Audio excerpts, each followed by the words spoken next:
How's it going, Ray Kennedy? Look at here. What's up, JD? Nothing but the best for Johnny Dean, my friend. How are you? Happy New Year's Eve. Oh man, New Year's Eve. It is New Year's Eve, isn't it? You know what? That's how bad time's gotten past me. Is Yeah, I didn't even. 2022. Out with you. I mean, you know what? Kind of weird year. Kind of a lot. I don't know. Coming out still, I don't know how many years removed from 2020 that we're all going to go, you know, pardon my French, the shit show that was. And we're still, and for so many months, I used that term getting to that better place. And in 2022, fortunately, now it's just, there's, the flu and COVID strains and everything else. And it's just like, what? And so at this point, we're all just getting, vaccinated or staying socially distanced, but ready to I'm over here. I'm at the Sylvan Cemetery up here in Countryside. I thought it was apropos when you asked if we could do a pop-up, because this is where I wanted to come today, because tomorrow there at Raymond James, the Buccaneers against the Panthers are gonna exorcise the demons that have plagued them this year, being that lack of an offense. Yeah, they're gonna try to bury, pun intended, bury the Panthers tomorrow. Um, Yeah. so since yeah, I love the way you brought that up too about the whole zombie apocalypse of the last 3 years we've been having here. Let me tell you, and it's funny because I'm sitting here. I come to this. You and I were talking in the pre-show. There's something about cemeteries. I give respect to those who came before us. I was sick this week, really under the weather. Got a doctor gave me a Z-Pack yesterday. It seems to have kicked it out of my system. I'm still recovering. It was more of a sinus infection, but it was a cascade of events. But I was binge watching Yellowstone this week, and I was going to ask you. I know you've watched that, right? No, I have not. How does Johnny Dean not watch Yellowstone? I You are a watched like cowboy. the first two episodes of it, and all I could think of was, "Oh my God, they brought Dallas back." Okay, good point. But let me give it to you this way, because I couldn't figure out how to get Paramount to load, which actually it's streaming on Peacock, but I had Paramount Plus. I'll tell you this, watch it in this order. Watch 1883 first, which there's two episodes, and that's got Helen Mirren and Harrison Ford. And then go back. No, 1883 is the other one, but then there's I'm waiting to see if they make another show earlier than that. You know what I mean? They started with the what was it, 1901 or 1917 thing, and then yes. went to the 1883. I'm like, well, the next one will be 1442 when they'll be coming over here with Columbus. So I might as well just Well, I remember, wait for hey, that one. I'm not even going to go there. I was going to insert a stupid statement, but I will tell you that I watched the pre-shows, and it's funny because I got the background. I'm more in love with the 1883 and the 1911, I think it is, than I am the Yellowstone. The Yellowstone, you're right. It's Dallas reincarnated. Oh, another reincarnated reference, but it's Dallas, reincarnated. You're That's the you're reason on why I came fire here today. today, Ray. You're on fire, man. We're gonna have to share this across the arts and entertainment, baby, because we're covering everything today. Oh, you got a fan in here, Giovanni Zuzio. What's up, Zuzio, Ray? yes, Giovanni, thank you, my friend. What's up, Um, Ray Kennedy? I love it, and I'll tell you what, JD. So what do we tomorrow? I was looking at the film from earlier. We remember Mike Evans drops the 50-yard, 55-yard gimme. We saw him how he batted it away. It's funny still when we watched the replay 6 months or 5 months later or 4 months later, and I'm still thinking he's going to somehow figure out a way to catch that ball. You had Steve Wilkes, interim coach. They just got rid of Christian McCaffrey that week, but the Bucks went there and laid an egg there at not TIA, but the Bank of America Stadium there in Carolina, Charlotte. Tell me, JD, what are the Bucks going to do tomorrow, differently tomorrow here at home against Raymond James on the day that we induct Coach Bruce Arians into the Ring of Honor? Which, by the way, make no bones about it, it's not a small feat in itself. But No, what are the it's Bucks not. going to be able to do? The Bucks are going to get the ball to Mike Evans because Mike Evans is less than 100 points, 100 yards away from his 1,000-yard season again. Yes, Um, sir. and I think I'm not sure is Ryan playing tomorrow or isn't he? If Ryan's playing tomorrow, that moves Hainsey over to guard, and that will solidify that pocket, that center part of the pocket anyway. And I think Donovan's playing with a sore foot. Tristan's coming in with a bad ankle, but I still think the two with a solid core in the guard in the center can give Brady enough time to at least wait for a third option, to throw the ball to. I think he'll have a little bit more time to get the ball to Evans. That's been Evans' whole issue. He's dropped a couple, but he's been overthrown and underthrown the entire season. And I think this will be a game that shows the difference there. I think the question is that I'll pose out here for every Buccaneer fan and for you and me just to maybe talk about is if the Panthers, does Steve Wilkes being a defensive-minded coach anyway, interim, I think he's probably done enough that he deserves consideration for the head coaching job there in Carolina, especially as he has him on a precipice of backing into the back-end spot for this NFC South. But if Mike Evans and that ninth 1,000-yard season is really a big thing, and let's be honest, it is. But I'd like to ask Mike Evans himself if it's the fact that they're going to double down and, shift all the coverages over to you to keep you from getting that 100 yards, but we can do this to make sure we get this victory and secure our spot in the playoffs. Mike being the team guy that he is, I'm sure he would say, let's get the dub. So, well, I think it goes hand in hand. The reason the Bucs haven't been as effective is because they're not getting those catches from Evans. Those throws to Evans downfield. That's where we score at. That's our scoring target, And you scare them, get Mike Evans in the end zone at least one time, and then you got to worry about Kate Otten and Chris Godwin because they'll have to double cover Evans. I don't think they're double covering Evans. They didn't double cover him a whole lot last week because they know, the league knows, that Brady's not throwing those downfield passes because he's being rushed. Yes. Play action, get the run going. Of course, we got to make sure Devonta and Chuba Hubbard don't get off. They both had 100 yards each rushing in that first game of the year. The way I saw Bucs defense play the rush last week in Arizona on Christmas Day, everything points to the fact that we should have no issue stopping it. But of course, JD, you and I go back to the preseason. I don't take that for granted. The Lions were very good at stopping the run, and the Panthers ran all over them. That's what we have to do. We have to stop the run. And yeah. Well, what scares me is, as I was just getting ready to allude to, you and I went back to the preseason, and it was Baker Mayfield versus Sam Darnold. And, of course, we know where Baker is now out there in L.A. with those Rams. But Sam Darnold last week starting to look like the guy who I don't think he's secure. In fact, he's a free agent after this season. And, I mean, we're going to have 55 quarterbacks that are going to be available for the Bucs should Tom Brady become a Niner or Raider, go to the Fox booth, ends up moving to Bolivia, start dealing drugs out of Panama, whatever he's going to do in 2023. But I've said all along, and we're starting to see with that Sam Darnold, the money's right. Try to pluck him from a divisional opponent.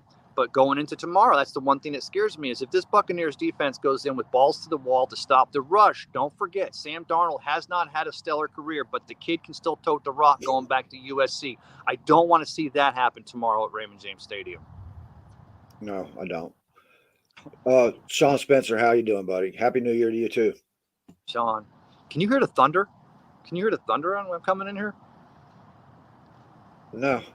Yeah, no, it's like there's a line of thunderstorms out there in the Gulf of Mexico, and it's going 2 steps right and 1 step south. So we're going to get rain at some point today, but we're going to have this foggy, soupy, less fog. Yeah, we're going to have it right through the new year, which you probably can remember yourself. There's quite a few New Years where it's like that, where the temperature and the dew point and the humidity are all 66%, and we get this soup that just rolls in. And I'm actually doing a show tonight, so that's going to be kind of neat. Hopefully everyone can join me out there if you're catching this. I'm going to do a little, if the meds continue to hold up. I'm feeling a lot better. Got a busy weekend ahead, but want to do a little New Year's Eve show and see if Bucs fans have their resolutions for the Buccaneers. Not so much even just tomorrow, but for the team in general in 2023. So maybe you could jump in there yourself, brother. It'd be great to have you. I was going to ask you what your New Year's resolution, but I guess you'll save that for your show tonight, huh? No, I can tell you my New Year's resolution. It's to try to just talk less and listen more. So that's already blown out the window. And I'm going to quit smoking too, right? I say that every year. I'm just going to make a New Year's resolution tonight to not make a New Year's resolution. Well, that reminds me, when I was in high school, my girlfriend asked me, "Do you ever smoke during sex?" And I said, "I've never looked down." I was hoping I could get you to spit on that one. Hey, there's one of my co-hosts, Alex Schomer. How you doing, buddy? Just Oh, landed Alex is in in Michigan. Michigan. Oh, Got the so you big. got it through? He got through O'Hare, okay? I guess. What's he going to Michigan for? Just going home for the New Year, or is he going to Yeah, visit, or is he? yeah. His mom's up there.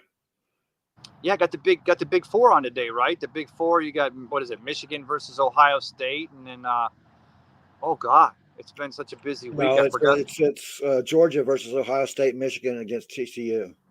So TCU, it's a pipe dream to think that they could go in there. Michigan, is Michigan battle tested enough with John Harbaugh? Jim Harbaugh. Jim.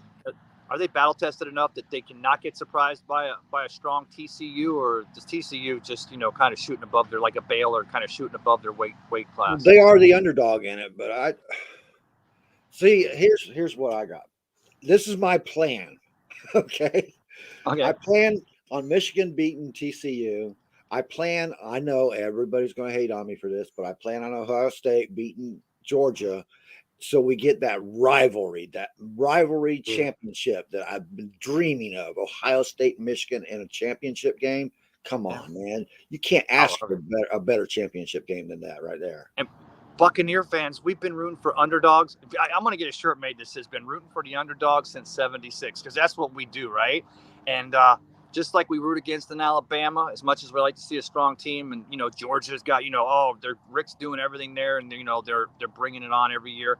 But man, to see a Michigan Ohio State rematch, that would probably be ratings wise the best matchup that the college football poll could, or playoff people could ask for, before they branch out to 12 teams in 2023, and it gets even crazier.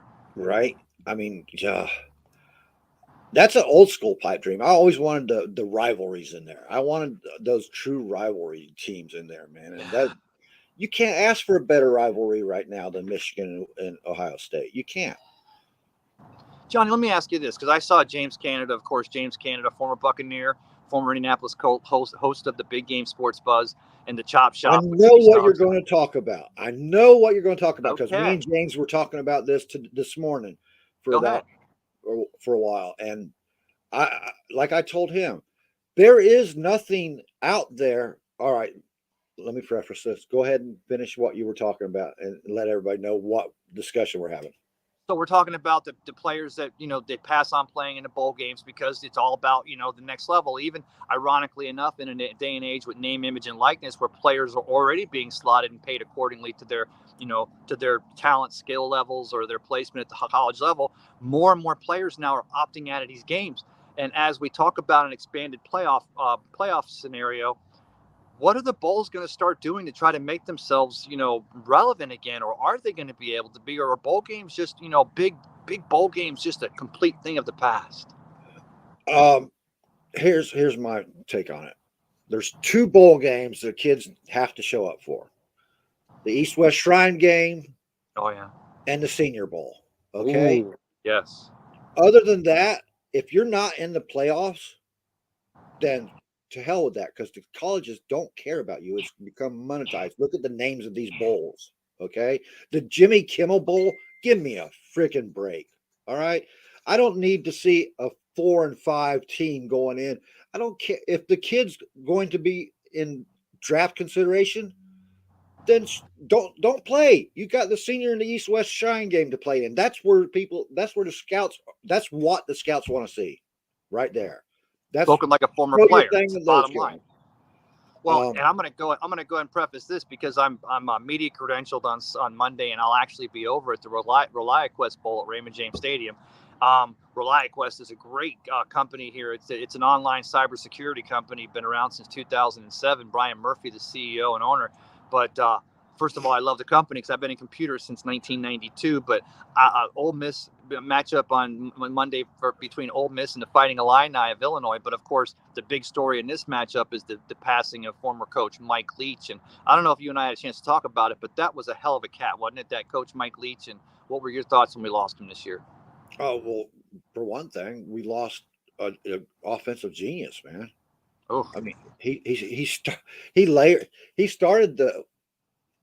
Well, oh my God! Did you hear that? He started it, but he perfected the those routes. Red Raider offense Yes. going back to Texas Tech. Yes. He perfected those routes. Those routes are such very few players can run those routes. Yes. As perfect as he trained his players to run them. And we're going to miss that a lot. Yes. I think that's one of the things, like I said, since I'm credentialed on Monday and we're covering the Rely Quest Bowl, that one of the things I'm definitely one of the stories I'm bringing to it, besides Rely Quest being a fantastic company and sponsor for this, the game at Raymond James Stadium, is the passing and loss of Coach Mike Leach. And look at the Mike Leach tree, just to name a couple: Lincoln Riley, Cliff Kingsbury. You go back and look at Cliff at Texas Tech, and when he was there under Mike Leach, and you're talking about a guy that, we go back, you and I go back to Mouse Davis. We go back to run and shoot, right? When that was so, and that's what it seems like some of the things, the concepts that Mike Lynch was running kind of felt like they came out of the run and shoot, but yet different, but probably the same. But it was look different. at the offensive. Sorry. The offenses were different with the run and shoot. The routes weren't just crisp. I mean, it was pretty much by the seat of your pants. Right. It was just everybody go, it was just all go route, but with Leach's offense, it was those crisp, clear routes. They were beautiful. He got separation in all those routes too, And you know what? I want to correct myself. I want to make sure I said Mississippi State and not Ole Miss. I don't get the two confused, but I'm pretty sure I said Mississippi State, of course, versus the Fighting Illini there on Monday at the Rely Quest Bowl, 11 a.m. But make sure you check out my page, and I'll be covering it. I've got the, and here's what I love about being credentialed for the media for these things. I'm doing it through our eyes. I'm doing it just like, I don't do a whole lot of it. I'm not some high-fangled, cat going around pressing palms just to be there on New Year's Day, but I'm doing it through our eyes, and that's the coverage I want to be, because I want to, what would you guys and girls out there just watching this pop up right now, what would you do if you had press credentials to go to the Rely Quest Bowl on Monday? So tune in and we'll have a good time. That's all I'm doing it about. Be there, man. More. Be there, get some draft picks under your belt and enjoy it, man. Get some food. They got food in the press box. So yeah, I'll be pushing. Will you be writing an article on it? You know what? I don't have any outlet I write articles through anymore. So usually if I write an article, I kind of freeform it on my Facebook page, but maybe I'll find a place someday. Maybe I'll find a home to go and write these articles again someday. But for right now, yeah, I try to do, that's why I've been trying to do more and more shows, is because it's really just about, Cup of Ray, the concept of my show. It's not so much me lecturing. Lord knows my kids know I do enough of that, but it's just everyday guy, everyday girl, what do we think about these things? And really at the end of the day, bury the lead, the most important part is the feedback, the comments, the people tuning in, like a Fred Swayze Moore, who I love, pops in on my shows all the time and says, Happy New Year's, guys, go Bucks. That's the best part of it. I do it for the interaction. Oh my God, Ben Cornett. Boy, they let anybody in this place. Ben, I hope you're feeling better, bud. He was under the weather too? This morning. Yeah. Was Ben? Was there no Ben zone last night? Yeah, he had that. I can't remember what he calls it. That one Friday night show on last night, and Ben zone. He sounded like crap last night. I'm sorry, Ben. It's going around. I don't know if you go Ray, back. As far as your writing, if you ever need a place to put your stuff, I'll put it on the NFL Edition, dude. I appreciate you, brother. I'd love to, because I love to write. I've always said it's how I do my research. I do research anyway, but that's it. Ben Cornett's Have At It show. Sorry about that, Ray.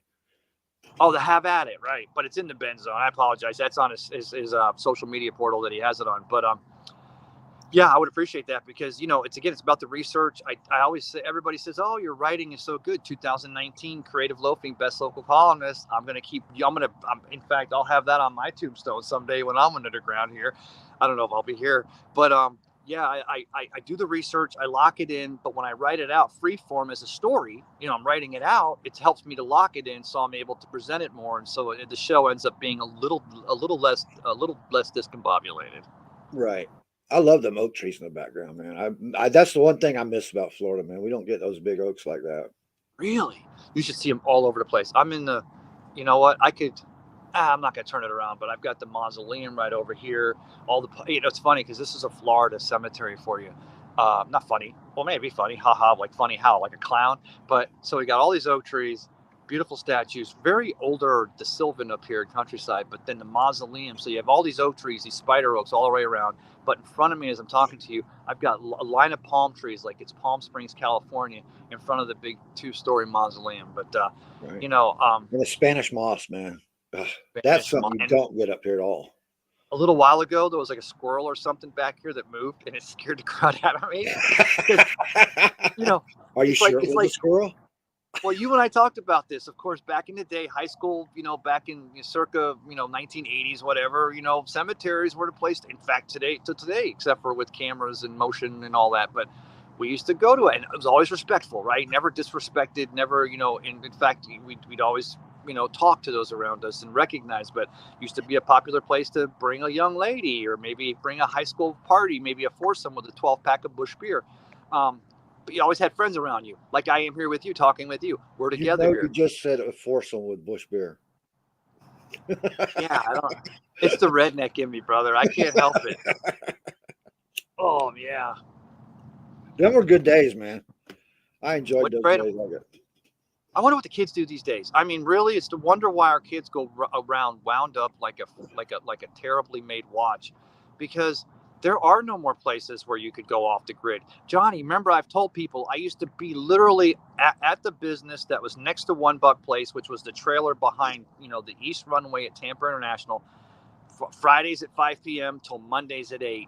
Even during the football season, the place was closed.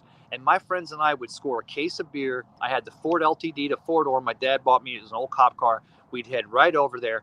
And this is how much of a Bucks fan we are, but how much of a, maybe a pushover, that I would park just so I could see the uprights there at One Buck Place next to the runway, and we would drink beer. And many a times people would say, why are we here? Why did we come here? Why did you bring me here? One, because the cops didn't go there. It was industrial on the weekends. We didn't have anything as such as cameras back then, so you were off the grid entirely. But more importantly than not, my Buccaneers, One Buck Place was right there. And to me, that was Mecca for a kid in his teens back in the 80s. My brother and I used to go out to the islands off of Gandy and we'd just camp out on the islands and fish and shit. We'd have a bonfire up there. We'd just throw it up as big as we could get. And anybody was invited. It was fun. Good times. Yeah. I used to drive across the Howard Franklin, get across the bridge, which is now a little looped around to Kennedy Boulevard, but used to go over to not Davis Island, but the islands right there.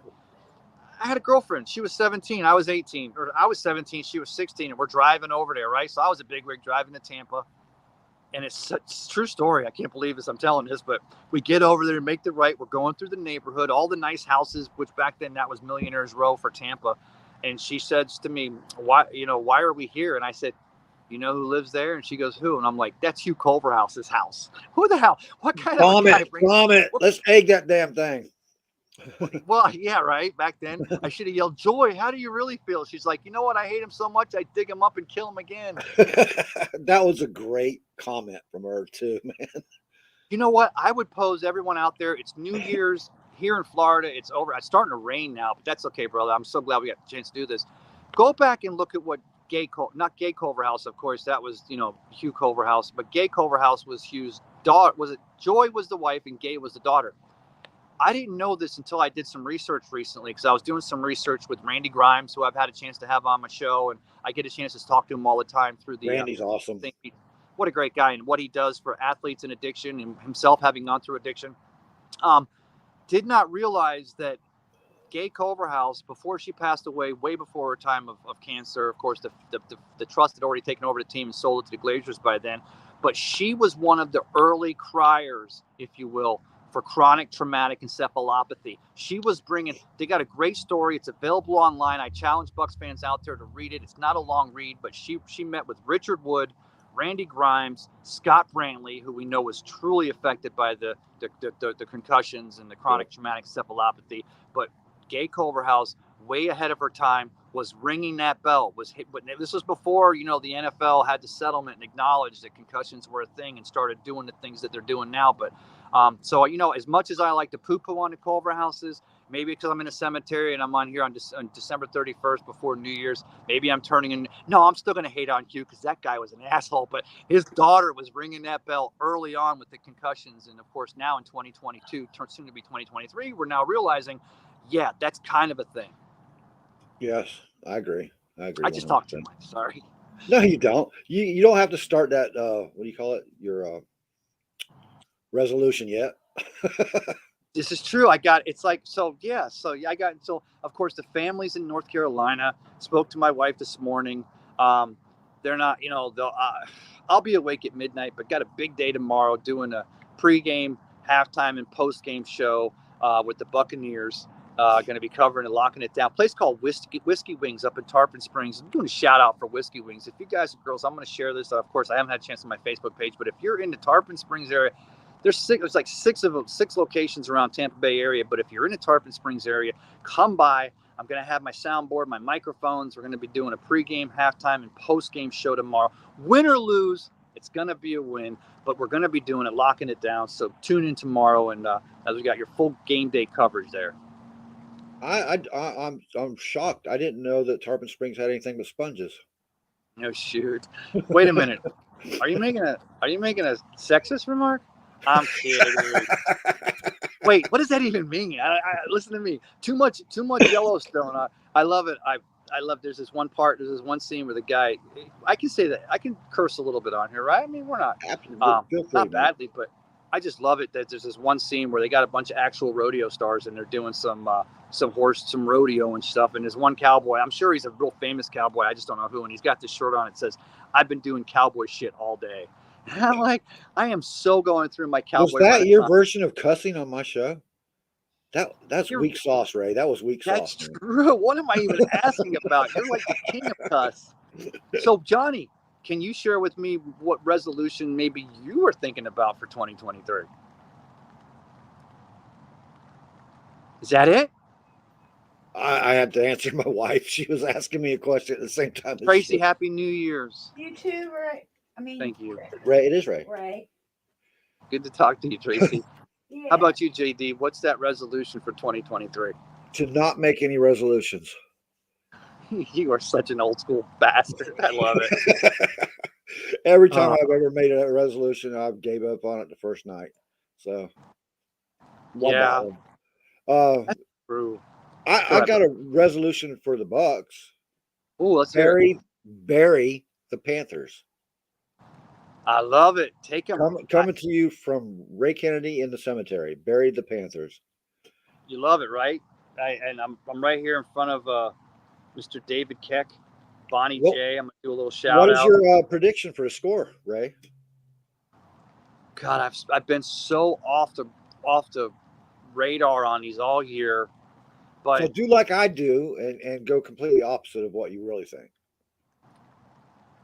Oh, you see, that's hard because I'm not that smart to be able to do that forecasting. But I'm going to say, you know what? Here's the thing, JD. Before we get off here, brother, thanks, by the way, for having me. It is starting to rain, but I could sit and talk to you all day. Maybe we can do this again even today. But I said this, Johnny's resolution is hate Greg Roman more.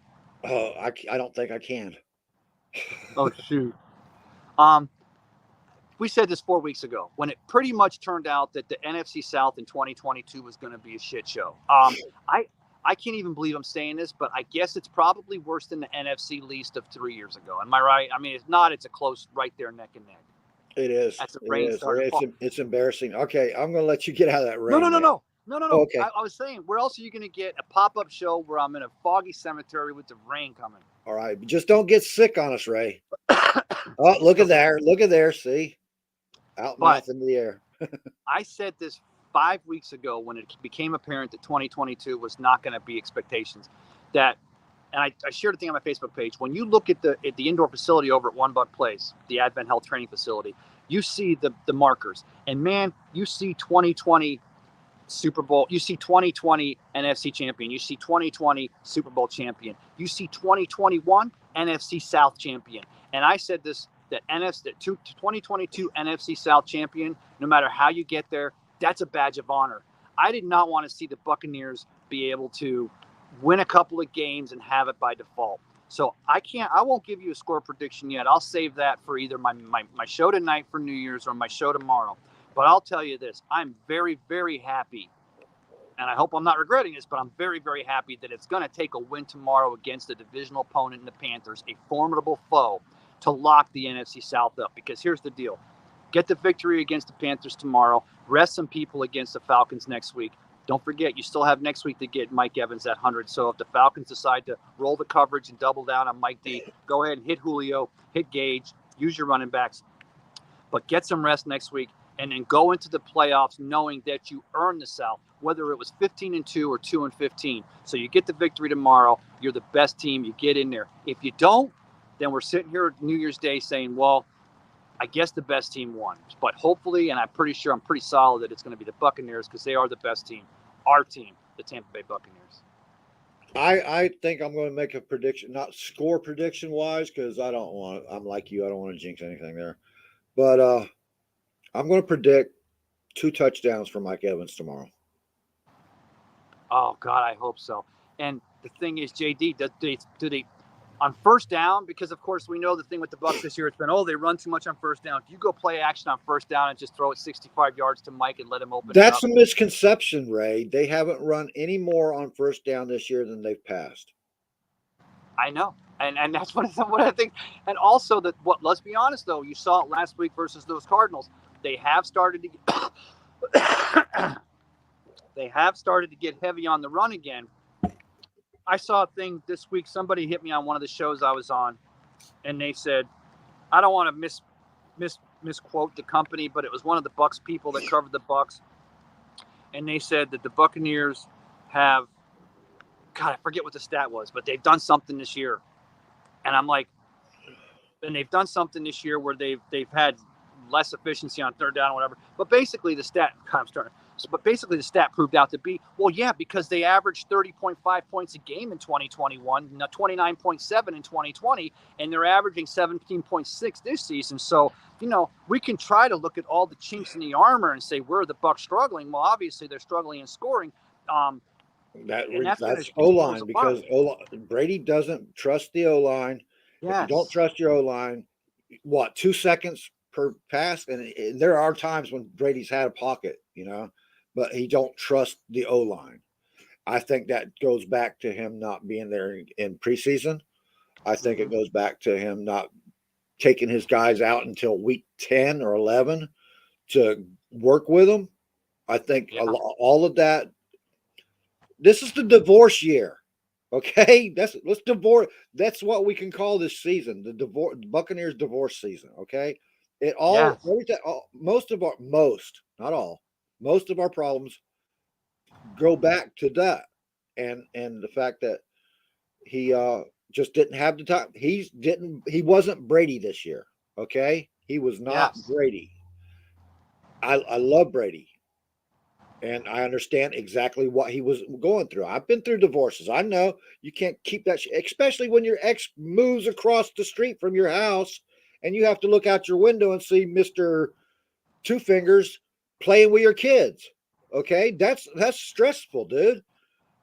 So let me ask you this, Johnny. I'm not blaming Brady. I'm just saying if you got to have an issue, there is your issue. That and Ryan Jensen going out. Well, and I'm gonna. Look who we got up in here. Anthony Handy, how you doing, sir? Hey, good morning, gentlemen. How are you all doing? Oh, brother, good to see you. It is a beautiful. Sitting in a cemetery in the rain. I'm gonna have to put my shadow forward. Look, man. Look, you're gonna have to do something with that. My people's don't deal with cemeteries too good. I got a grave digger over here, and I don't mean the truck. I don't mean the monster truck, but I mean it's crazy. Let me ask you this. Okay, a lot of teams struggle if they lose one Pro Bowl offensive lineman. You see what the Rams did losing Wentworth this year, but of course you got Kappa escapes to the Bengals. You got Marpet retires. Do you guys think Tom Brady takes the year off, takes 22 off if Ryan Jensen had been injured going into this season and Tom realized in how much of a shambles this Bucs offensive line was going to be in 2022? I think he wanted to escape from his personal life. I think football was the only way he could get out of his head. Which apparently not. Well, he seems to be a happier person when he's playing football than he was when he was trying to figure out who Giselle was screwing. Not these days he wasn't. Not these days he's not. I've seen him on the mic'd up like, not gonna win football games like this, guys.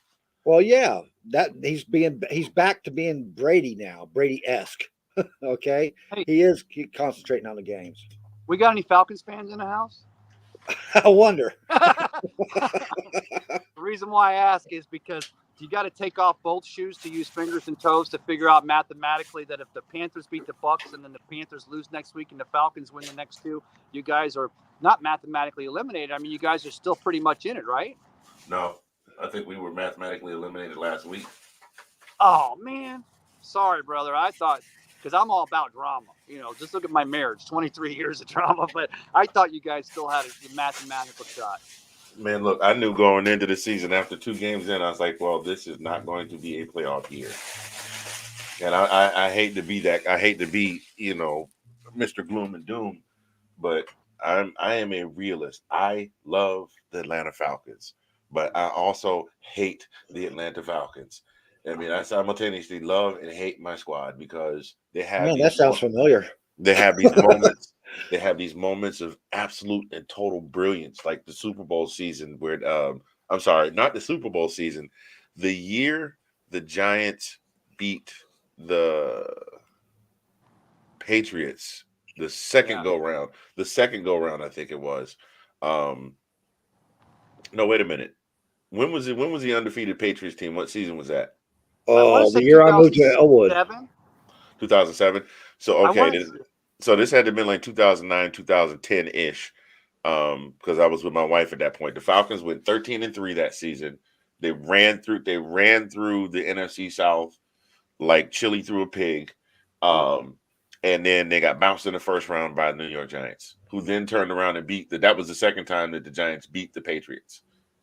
Can I ask you a question that NFL fans may never have an answer to? How did Mike Smith lose that locker room? Because, man, he had 53 guys that would have ran through a wall and crucified Jesus, pardon my pun here, but he lost that locker room in a New York minute. What happened there in Atlanta when Mike Smith lost that locker room? Nobody knows, right? No, I'll tell you exactly what happened. There were guys in there, they were playing their best ball. They played the best ball. That stretch from about 2008 through 2013 was the best stretch that the franchise had ever played consistently. I mean, at that point, you had Matt Ryan. Julio. You had Julio. You had Roddy White, who was just getting ready to retire. You had Tony Gonzalez. I mean, you had a receiving core that was out of its mind. You had an MVP NFL quarterback. You had a very dependable running back. You had a ridiculously stout defense, and they couldn't get the job done. But not just that. The fact that year, all these guys fighting for roster spots and trying to get their contract money, and they turned around and they gave Matt Ryan that god-awful, ridiculous contract. And I know that's not necessarily on the coach, but that's an easy way to lose your locker room. What motivation do you have to show up and give your best every day?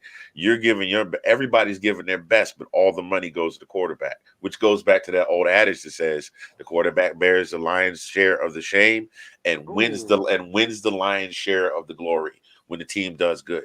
Except in a case like the 2000 whatever it was Ravens, because their quarterback was not that great, but got fired the next year. Huh? Is that Trent Dilfer? Yeah, Dilfer was fired the year after he won the Super Bowl. Right. I'll tell you what, though, that's the first time I've ever had someone bring it to me correct, and I get it. But it also leads me to believe that you had Mike Smith, a defensive-minded coach with a fantastic defense, one that I'd seen best Atlanta Falcons defense since the Blitz Grits back in the late 70s. Yes, sir. Look that one up, Bucs fans. Hey, guys, let me address this comment real quick. Please go ahead. Bucs Skull Gang, they're not firing the coaching staff if they lose to Panthers. It's 1 year in. The situation is not just, it's the coaches. You can't even contemplate that. It's not just the coaches play there. Offensive line. When's the Yeah, last time Todd Bowles played right guard or center?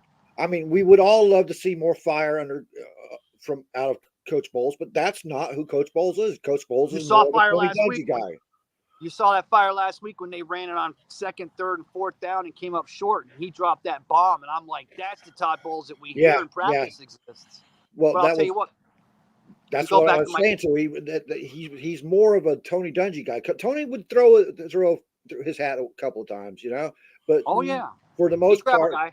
Tony was a calm, collected guy who and that's why he got fired. But we know now that you can coach and still be calm.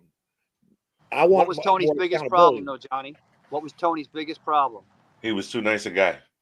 He was too devoted to, hey, Clyde Christensen, man. And I'm not, and Mike Shula before that, but was Mike Shula even there during Buntunji? But, and I love Clyde Christensen. He got seasoned more in Indianapolis and worked with Peyton Manning. He's back here now as a quarterback's coach. But Tony Dungy was too, I'm not going to get rid of my guys. And, for right or wrong, that was the reason why they had to, because every Buccaneers fan and the Glaziers and even, Roger Goodell knew that if the Buccaneers could find half an offense to go with that Hall of Fame defense, they were going to lock down a Super Bowl victory, and they did in 37. The difference here is between Bowles and them. This staff put a Super Bowl in that house. Bingo. Okay. Yeah. And when this you win year, you cannot judge the staff on what's going on. There's been too many issues. It's really easy. If you win a Super Bowl, that gets you at least another 2 seasons. Right. Because very rarely do you have a team that does not have Super Bowl hangover. You do. I mean, the San Francisco 49ers of the world, the Bill Walsh 49ers and the Jimmy Johnson Cowboys and the Dallas Cowboys of the 70s and the Chuck Noll Steelers of the 70s. Those teams are rare breeds. Those are like pink unicorns in a sea full of black horses. You understand what I'm saying?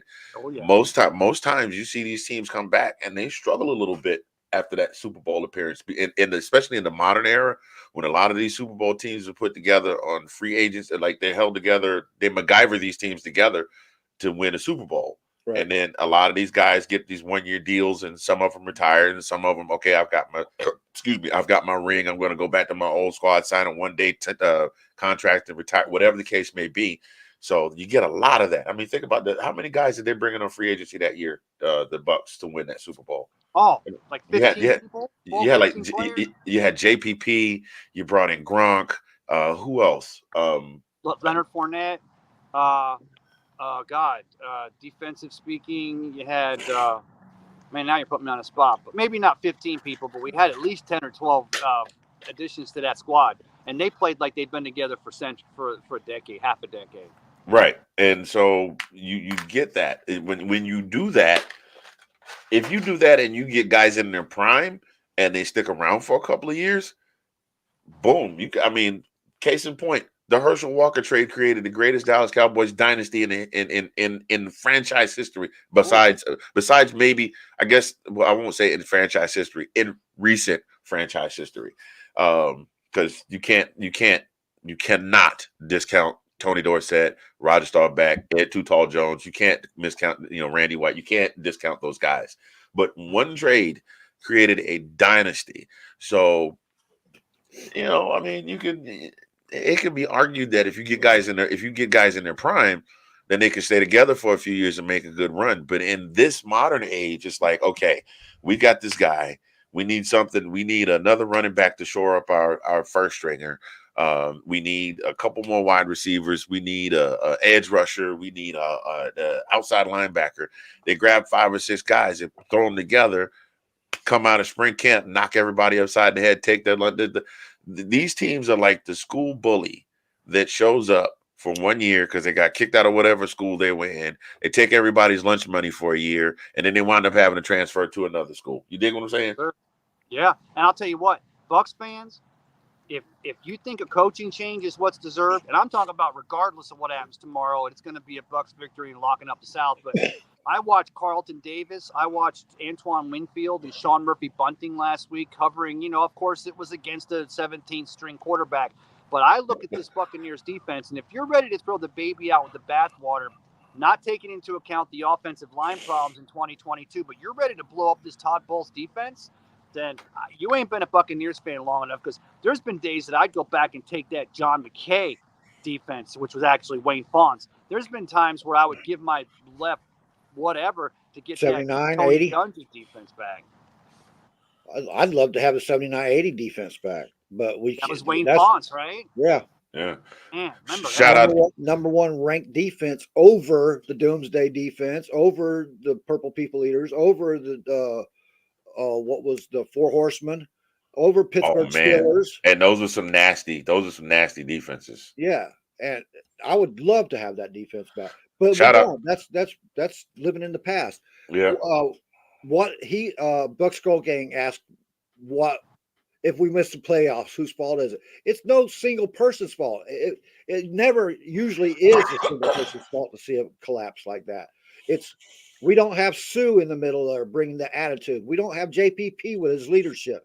We don't Jack have Beckert on the outside. We don't have, we Yeah. don't have Ali Marpet and Alex Kappa, who'd been together for 3 years before 2020. You're talking, and you were talking about that a minute ago, a team that had a chance to develop. It takes a lot more than just, if you're lucky, you get the right pieces and lightning strikes. But you get an offensive line, you draft a Marpet out of Hobart, you bring in these players, Hobart, but you bring in a Kappa, an unnamed guy, you bring in a Marpet, you put him with a Tristan Wirfs, and oh, by the way, best ability, Mr. Donovan Smith. I'm kidding.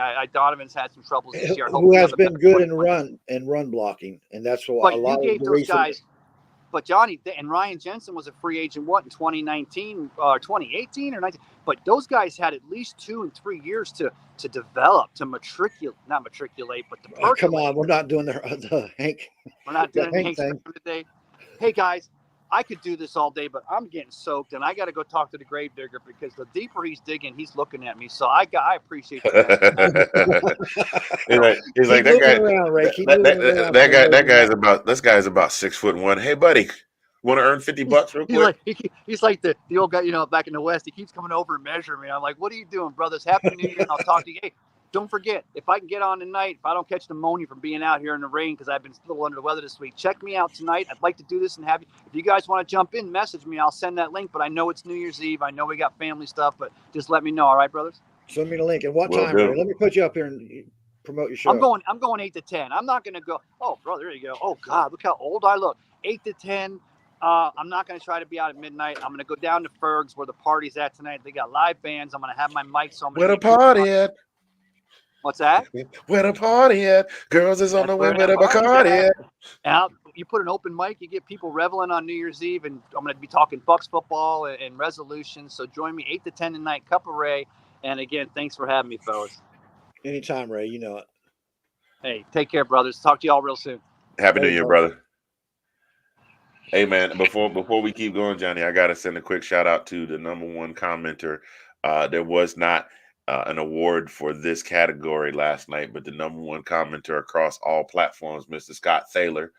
Appreciate you tuning in, man. Scott's always bringing that heat. He's bringing that fire in the comment section. So, yeah, there you go. Congratulations, sir. We're going to give you your love, give you your flowers. Mentioning that, I might put a poll up for NFL Edition's #1 commenter, and let's see how Scott does on that. Hey, do it, because it'll be him. Come on, man. But you can't include Jason and Hammy because they would run away with it. But you got to do Scott. You got to put Ramona up there. Scott and Ramona are right there with him, though. I mean, Ramona's slacked off lately. Yeah, a little bit. Hey, what do you think about the new addition back to the studio back there? I'm loving it, man. I'm loving it. That was when I went to Virginia, a homeboy of mine. I'm a huge Batman aficionado. And he was like, I got something for you. And I was like, dude, how the hell am I supposed to get that back on the plane? Because I didn't have but one bag. But it fit. So there it is. Matter of fact, that would have fit because I was debating whether, once I found out Ray was coming from a cemetery, I was debating on whether to do this show from the NFL Edition or from my entertainment review. Either way, it works. So what's going on? What's going on with you, man? What plans you got for the night? Well, tonight I'll probably be recuperating from watching the Georgia and what's the other name? What's that other team? The Buckeyes. State. The Buckeyes, as Michigan calls them, that team down south. That team down south. Well, they're actually to the east of me, so west of me. So anyhow, that and watching that Michigan game. I don't even the TCU thing. You know what? Don't sleep on TCU. And the fact that I think Michigan might be. Are they ready for that? Are they ready for a up and comer to come into their house and Well, here's the thing with TCU. Everybody's been saying they play from behind all season. They play from behind all season. A lot of teams have played from behind all season. It doesn't matter where you start; it's where you finish. And at the end of the day, TCU finished in front Absolutely. for all but one game all season. And there's no way in hell that you can throw that away. Now, are they overmatched? Maybe. Are they overmatched? Possibly. Do I think that Michigan might overlook them? That's Maybe. my that was what I was trying to get at. It was overlooking them. Yeah. You know what I mean? Like you can't overlook any opponent, any opponent. Mike Tyson, the greatest boxing upset in history after Cassius Clay beating Sonny Liston was Mike Tyson getting knocked out by Buster Douglas. Nobody knew Buster. nobody knew who Buster Douglas was. I think he was pulling club security like a couple of months before the fight. They just grabbed him off the street, said, "Come fight Mike Tyson." Tried to set him up with a quick payday. And there was a whole thing with Mike, and Mike was kind of getting into the drugs at that point because Cuz had passed away and he'd married Robin and all of that stuff. Mike overlooked Buster. We're gonna call it what it is. I'm not, in case this happens to get out in Mike's season, Mike, much love and respect. I want no part of those hands. I know you almost 60. King didn't do Mike any favors either by avoiding not George Foreman. Why keep saying George Foreman? The other guy, Lennox Lewis. no. The one he bit his ear. Evander Holyfield. Holyfield, yeah. King avoided Holyfield so much that I think Tyson was reading his own Yeah, and then by the time they fought, Tyson had been through so much stuff that it just kind of he wasn't ready for that fight. At that point, when Cuz D'Amato died, the number one priority should have been finding Mike a suitable trainer, and he really didn't have because Cuz was like a father figure to him. You know what I mean? And he lost his mom because his mom was his only parental figure. Then he lost Cuz, and then he had all these people that were hanging off of him because Mike was spending money. He had Robin Givens who was bleeding him dry. He had Don King who was bleeding him dry. You dig what I'm saying?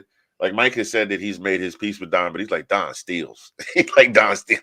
That Holyfield fight was the one everybody had been waiting on ever since the Olympics, though, man. I mean, right. They should have gone ahead and fought when they were both in their prime because neither one of them was in their prime at that point. Exactly.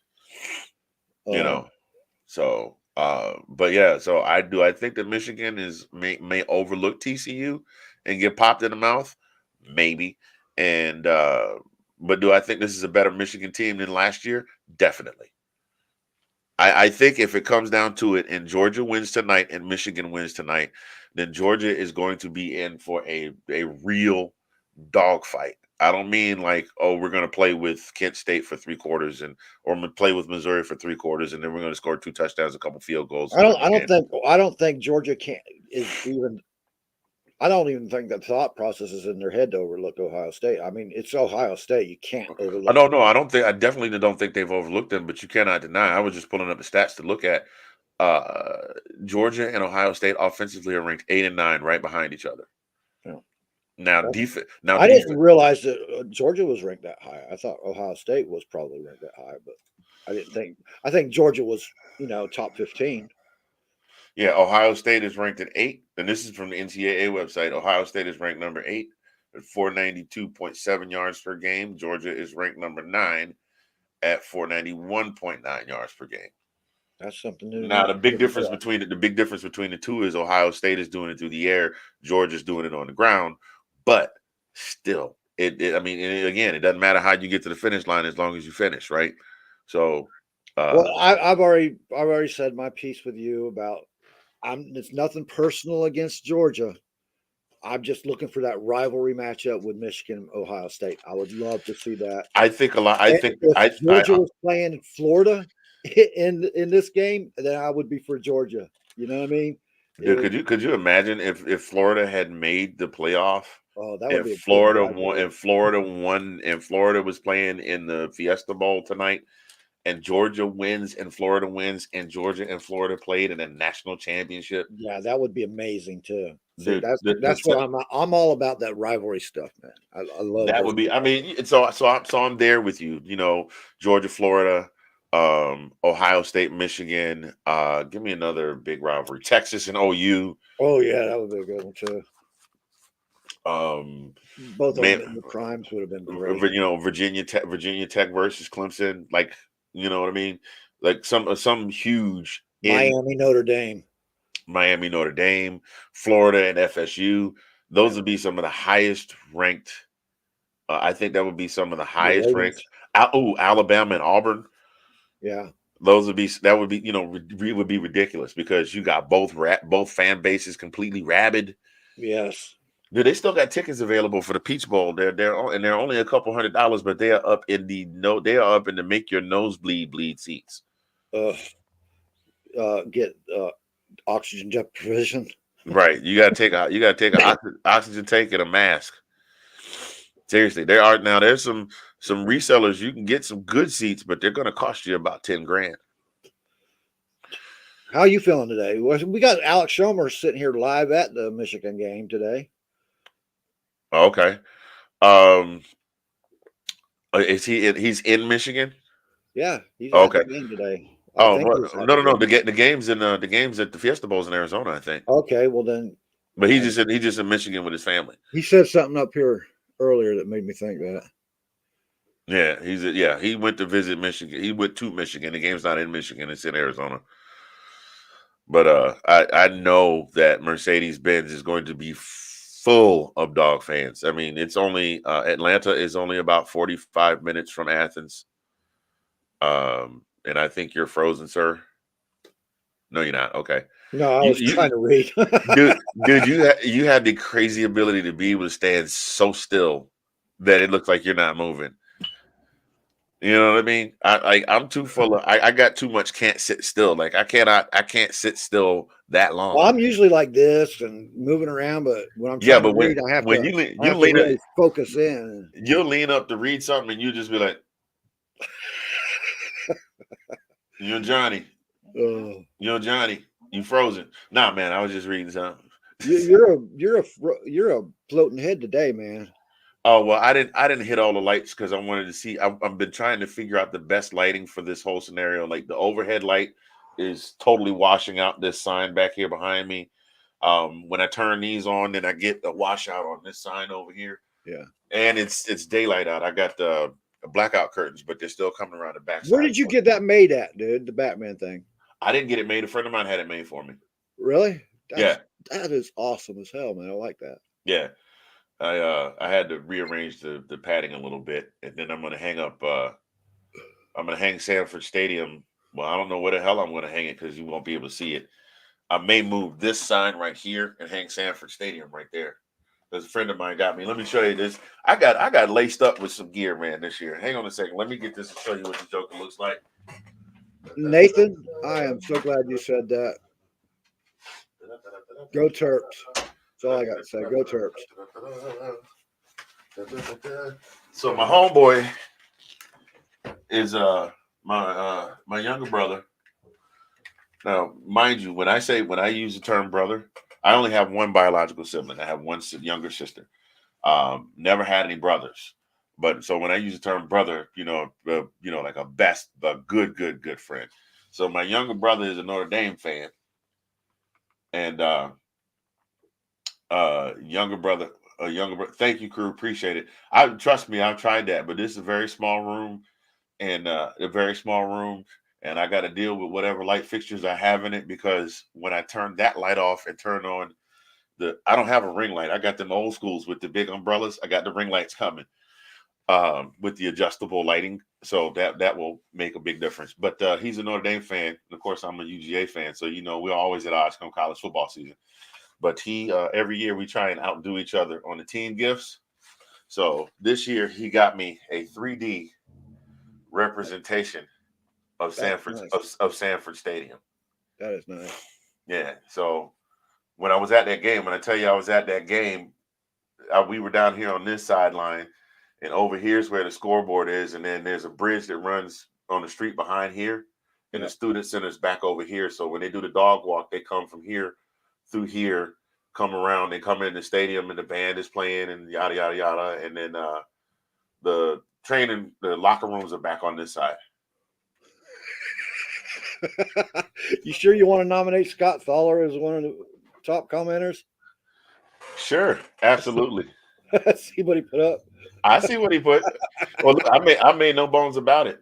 I don't think it was last. Was it last night or was it Thursday? That was Thursday. It was Thursday. This is Saturday, Scott. Oh, absolutely. I got no problems.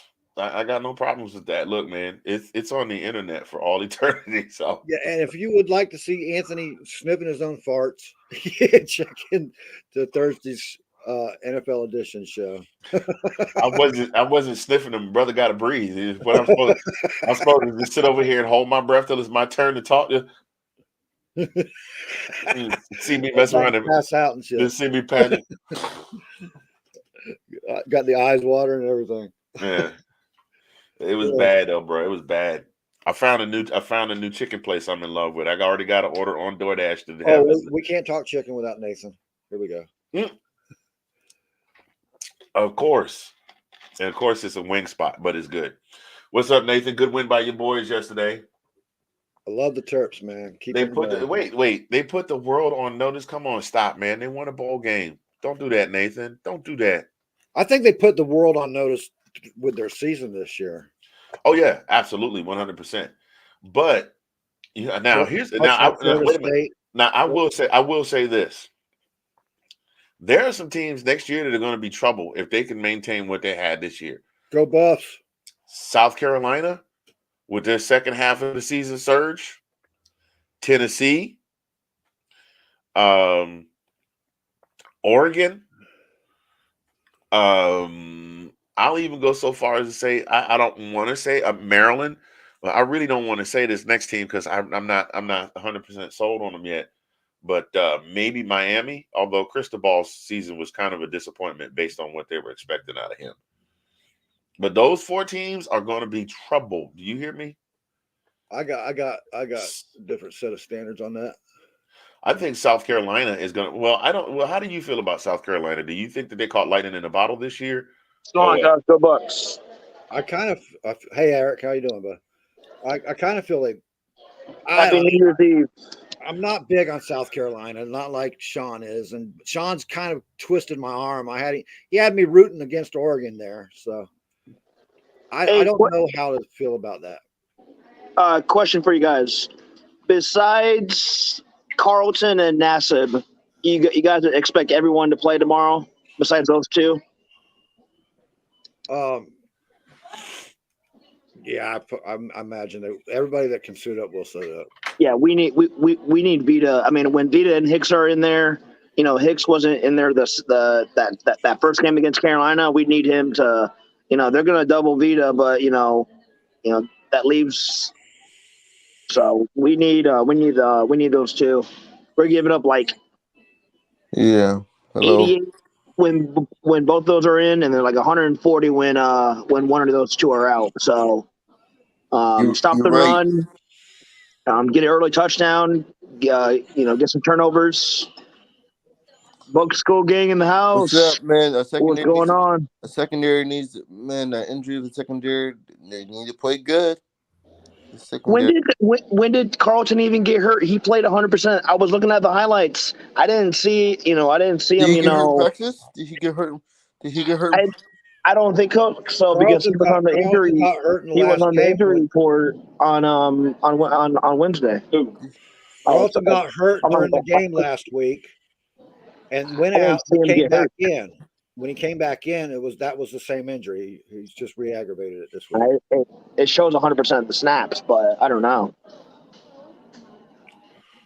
Yeah, that's crazy. But it's the defensive line you got to worry about this week because the Panthers have been running the shit out of the ball. If we can't stop the run, we're in trouble. Yep. Yeah. For sure. Yeah, that's how the Panthers beat the Lions last week was that running game. Yeah, like what, 230 rushing yards or something like that? They put up a massive amount of rushing yards. Like 520 yards.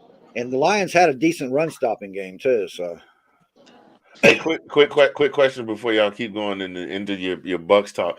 Hey, Eric, my man, are you like live streaming from Chipotle, bro? No, I'm at Panera. I'm at Panera right now. Close enough. Yeah. Yeah. My man was like, I gotta get on this stream, but I got it like breakfast. Mhm. Breakfast is life. Man, Bucks.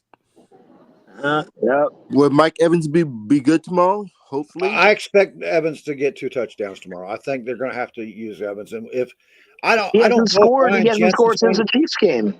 That's because Brady's not waiting but 2 seconds to throw the ball. He ain't got time for those.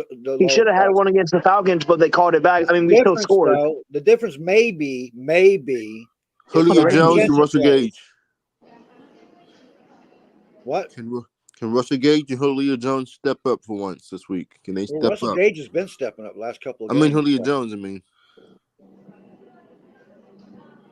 Can Julio Jones take it to the next level? I think Godwin gets 1. I think Evans gets at least 1, maybe 2, like Johnny said. Hopefully Julio Fournette, man. Maybe a pick 6 by Winfield or something like that, or Dean. Looks like Dean is going to play. We need. Dean's the best coverage guy. Yeah. Do you think? Yeah, and Carlton is physical. Dean is. Carlton not playing. That means Sean Murphy Bunting. Can he step up this week? Yeah, unless they get upgraded. I mean, Winfield didn't practice all last week, and he was. I don't expect Bunting. I don't expect Davis to play. And, but it's a play. Hey, buddy, we should get him to play. It's a playoff game on the line, coach. It might not be. It might not be up to him. Anthony, Scott said you were frozen, man.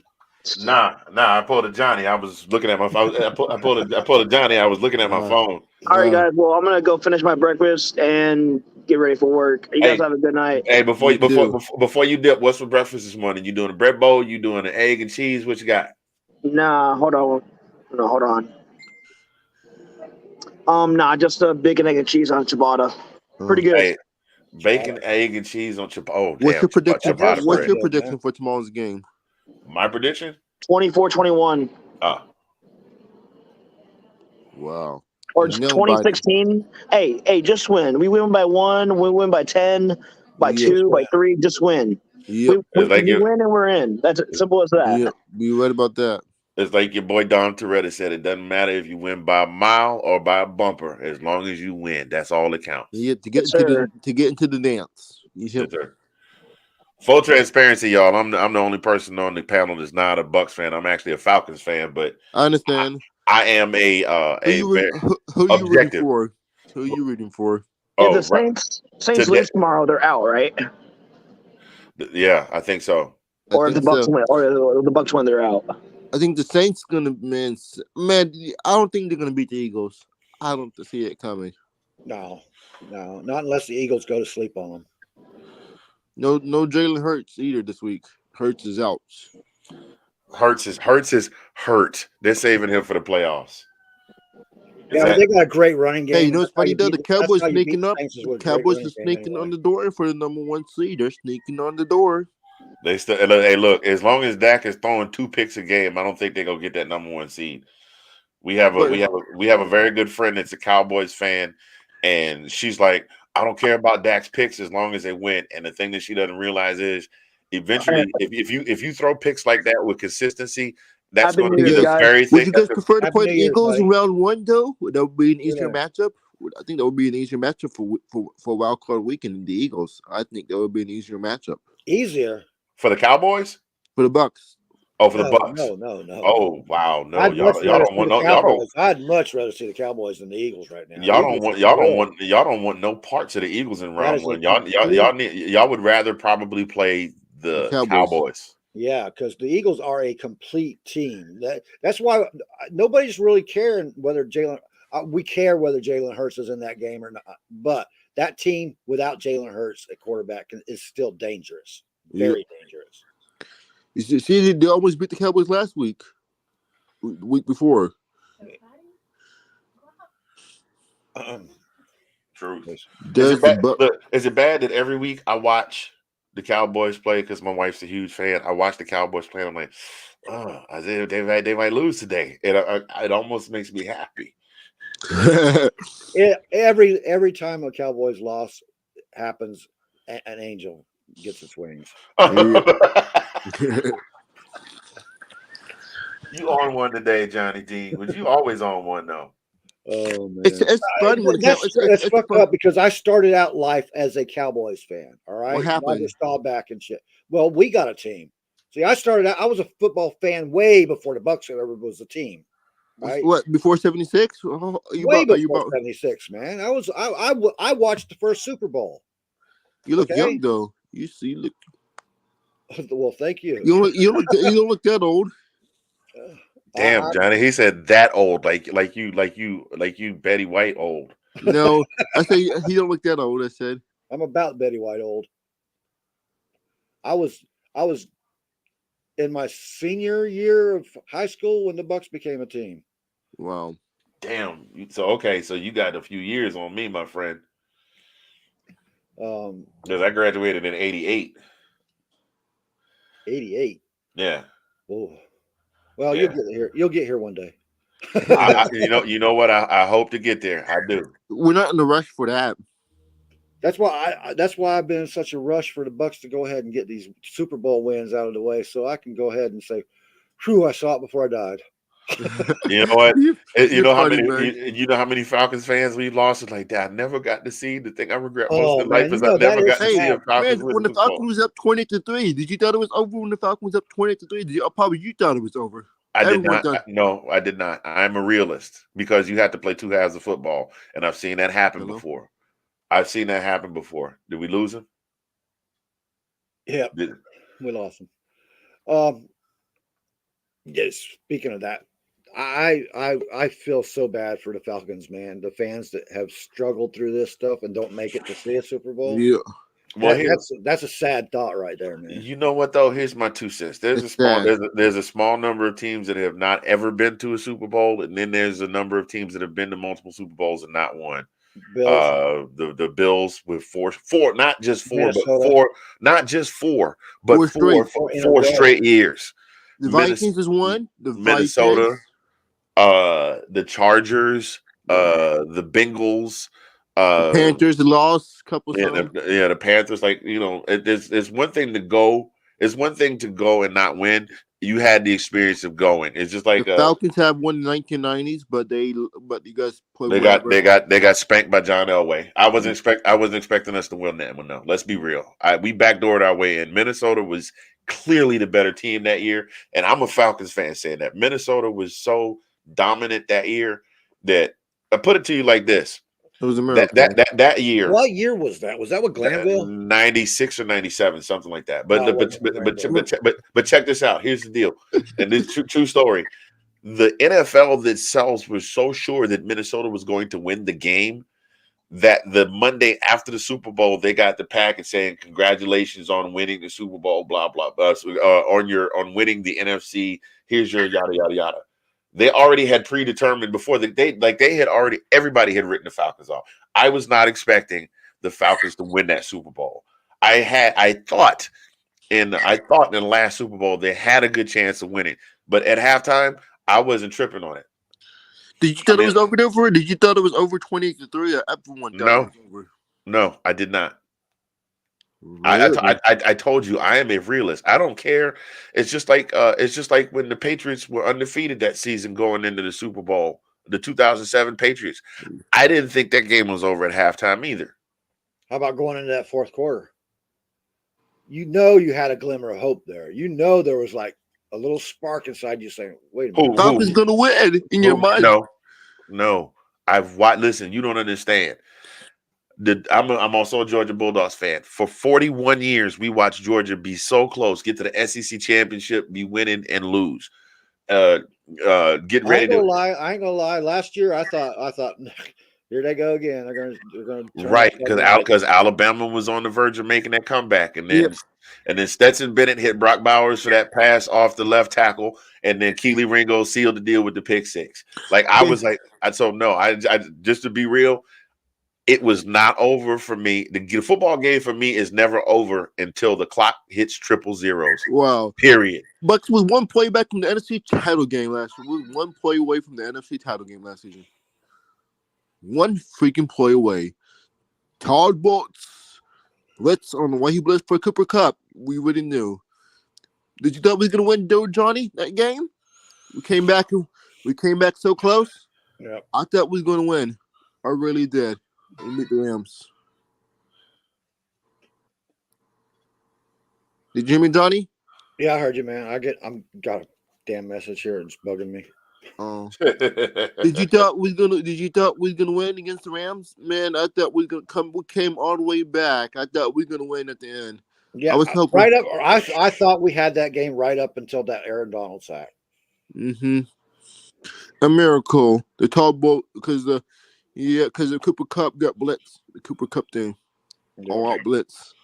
A miracle was coming, but we got so happy, man. I thought we was going to overtime. Yeah. Oh man, DoorDash is delivering groceries now. Yeah. You know, if we would have won that game, do you think if Brady would have won, do you think he would have won the Super Bowl and retired that year, or do you think he would still be playing right now? He'd still be playing. He'd still be playing because he'd have went home, found his old lady screwing somebody else, and then he would have had to go back like he did. Yep. Because that's exactly what the whole thing was. Now we know that's what that whole thing was about him not showing up for whatever it was when he wasn't. But he didn't travel with the team for something. Remember that, Johnny? He didn't travel with the team. Well, twice he went to Kraft's wedding, Kraft's wedding once, and then he was. We had a game on personal issues, and that was what that was. So. We had a game that week too. Man, if the Bucks win tomorrow, it'll be a miracle. Tom Brady will be okay. Playoffs here we come. Brady will activate playoff mode. Right. A storybook ending for Brady. Wins. Well, that's what we're looking for now, right? If Brady wins the Super Bowl this year, would it be coming towards? Would he retire? No, I don't know. I don't. Tom Brady will play until the league tells him he needs to retire. Yeah, in his that press conference, he said that he wasn't planning on no retirement again. Yeah, nope. So. Do you think he'll stay with the Bucks next year, man? Tony? You know what? Nobody does, but I'm kind of leaning that way now. It's Tom Brady. You really, it's kind of like Brett Favre, man. You don't know what the hell's coming out of him next. Go to the man. Hope he doesn't go back to the Patriots. The storybook ending. He goes back to New England. That's more. But let's be real though. That is more than likely what will happen. He'll go back. He'll sign one of those 1-day deals, and he'll retire as a New England Patriot. I mean, I think it'd be a 1-year deal. Go chance was. I don't know. Well, that was part of him coming back. He made sure that was in his contract work that he's only signing him for 1-year deals. There's no restrictions on him for free agency or anything like that.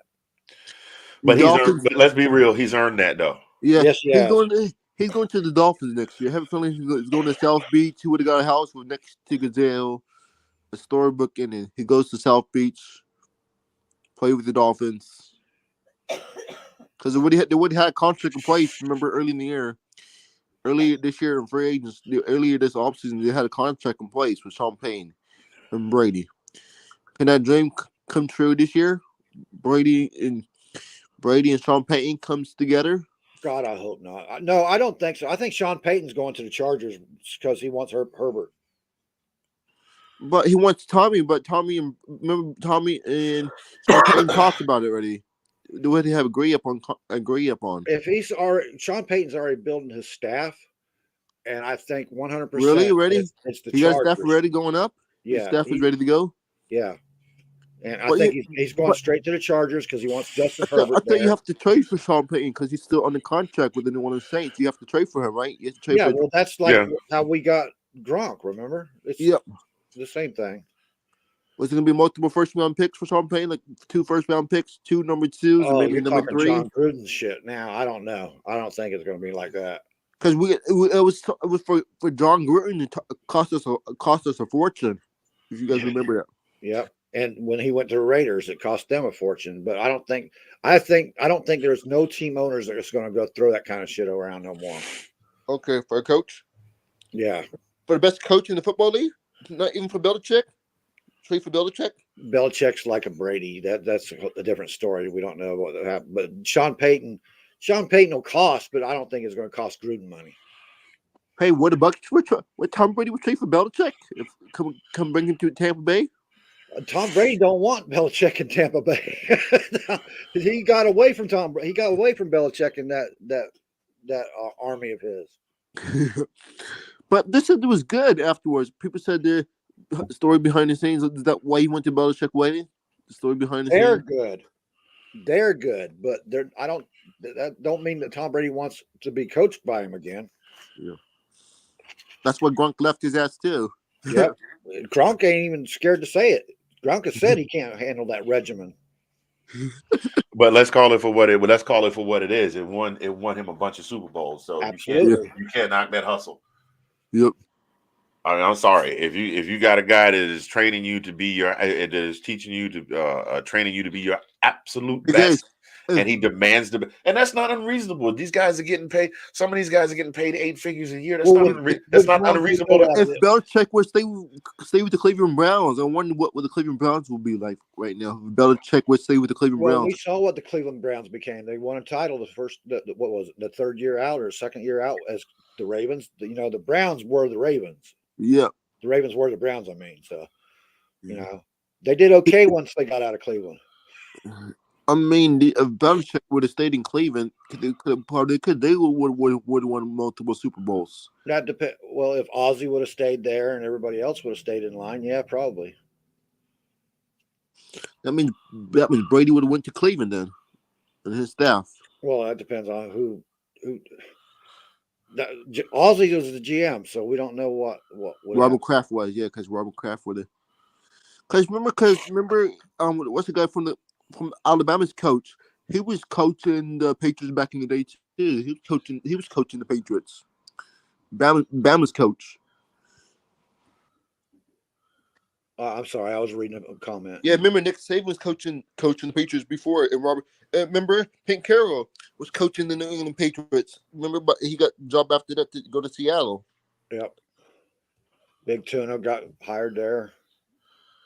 If Pete Carroll would have stayed in New England, that means Pete Carroll would have the spotlight in New England.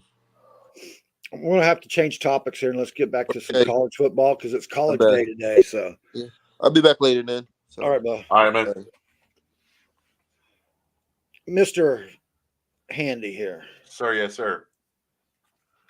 I'm trying to recall where we were at in that we weren't really talking. We were talking about the offenses and Ohio State being 8. Yeah, there you go. And Georgia being 9. Yeah, I did. Like I said, I did not realize that was that close. Yeah, go ahead. What were you about to say? Have you watched Coach Prime yet on Prime Video? No, I have not. Oh my God, you got to watch it. It's a must-watch TV. It's a really good show.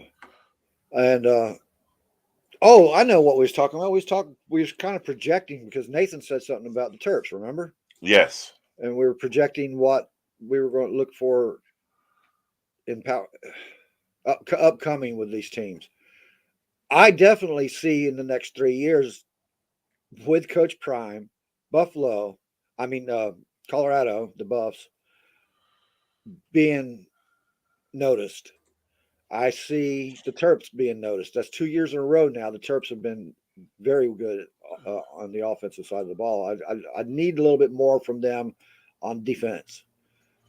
Who else can you see like that? Being very good on offense? No, or just being noticed now? Oh, well, Utah out in the Pac-12, especially with USC moving to the Big Ten. Yeah. Utah is poised to become, I don't know, is Oregon sticking around or are they leaving? I forget if they're part of that whole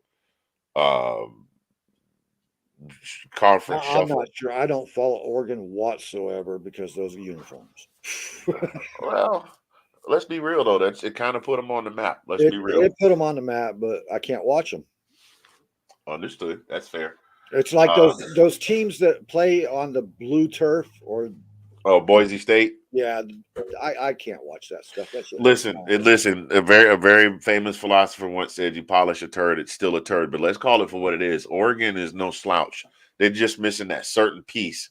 Now, I don't know if Bo Nix is jumping in the draft or if he's going to come back for his senior year, because he had his absolute best college season this year, period, hands down. He was just, I mean, and there are some guys that, like, a lot of people talk about the transfer portal, but let's be real. There are some guys that you look at them at whatever position they're in and you go, God, they're just garbage. No, they're not garbage. They're just in the, I mean, you're talking about kids that were in the top, say 10% of all the high school football players in the country or on the globe, even, because some schools, you know, you get a lot of players coming over from Africa and you get a lot of Samoan guys coming from off the islands and things like that. But these guys are like in the top 10% of all high school American football players. So they can't be complete garbage. Maybe they're just in the wrong system. And let's be real. Brian Harsin was not. I'm going to be honest between Gus Malzahn and that garbage, and then Brian Harsin just being totally out of his league. Bo Nix didn't have anybody to work with him. He got out there with our guy Dan Lanning. Shouts out to Dan Lanning, damn good dog. Helped the Dogs build the most dominant defense in the country last year. Now the head coach at Oregon. You know, he got out there. He got under Dan Lanning, who comes from a great system, and he turned him around. Bo Nix, the Bo Nix from this year was a total 180 from last year's Bo Nix. Okay, I got to be honest with you. I played for Colorado, man. Huh? And Oregon is just killed us all the time. All right, they're my thorn in the ass. I can't watch them. Bro, I understand. I'm like that with Florida. Emmitt Smith. Ugh. Emmitt Smith, undoubtedly undeniably one of the best to lace him up and run the rock. But he played for that team in the blue and orange that's south of us, south of Georgia. And I used to watch him every year embarrass us in the cocktail party. That's all they had at that time, though. But Emmitt Smith was it. I mean, right, but coach was horrible, man. Right, but my point in that is it was hard for me to root for Emmitt Smith, even though when he went to Dallas, he was at that point one of the most dominant running backs in the league. Now, granted, they had an O-line that was scary, stupid good. Great Wall. They had an O-line that was scary, stupid good. You got Troy Aikman at quarterback with Michael Irvin at wide receiver, and you know, but still, it was hard for me to root for him. I had just now gotten to the point where I can give him his just due. And that was 34, 35 years ago when he was a freshman running back at Florida. So Scott, you can't say that Colorado is going to be good just because good TV because of Prime. Because look what Prime did with Jackson State, dude. Look at it. Look at his record there, dude. I mean, the first game of the year was against a defending champion, and look what they did. They destroyed them. Well, here's what we got in Dion. We see a guy that has established himself that he can't coach. What you have to deal with now at Colorado, but what he dealt with at Jackson State and what he's going to deal with at Colorado are two completely different animals. He's going to drag in the transfers is what he's going to do. Yeah, and there's a lot of people that are boosted. Actually, he's already doing that. There's already a lot of transfers going there. Yeah, but there's also Dion was at a predominantly black school. Now he's going to school that's predominantly white, and Dion does not hold his tongue. There are going to be some things he's going to do and say that are going to piss off some folks in some places. Like he won't get as free as his reign will not be as free at Colorado as it was at Jackson State. I'm not so sure about that. They want that alma mater, man. They're pretty. We want to win. We'll give you anything you want if we can win. They've so many times they went through some crappy ass coaches, man. Yeah. And I remember that time period when Colorado was a dominant force in college football, but that's been a while. But still. Late 80s, early 90s, maybe. Late 80s after I was gone. Yeah. Yeah, Nathan, you're right. It does start in high school. I mean, and these kids, and Nathan made a very salient point, if you could highlight his comment, his last one. It starts in high school. It starts in AAU. You got kids that play football year round. And now you have schools that are set up specifically to be football academies, like Mater Modern Day, and IMG. You know what I mean? Like IMG. I just saw an article yesterday that said that the class of 2024 is even better than the class of 2023, and they got some killers coming out this coming spring. So, you know, you got these kids that play ball all year round. So you're really talking about the top 10% of the football talent in the country. And I mean, you got name. Now, here's your pluses with Deion. You got name brand recognition instantly. You're going to have national exposure immediately. You're talking about a college football Hall of Fame player, a NFL Hall of Fame player, a multiple Super Bowl champion, and now a coach that took a program from the dirt and built it up, a lot of times out of his own pocket. And not only that, you know, you're talking about a ridiculous two-sport athlete, because people forget Deion played baseball too. Scott evidently hasn't.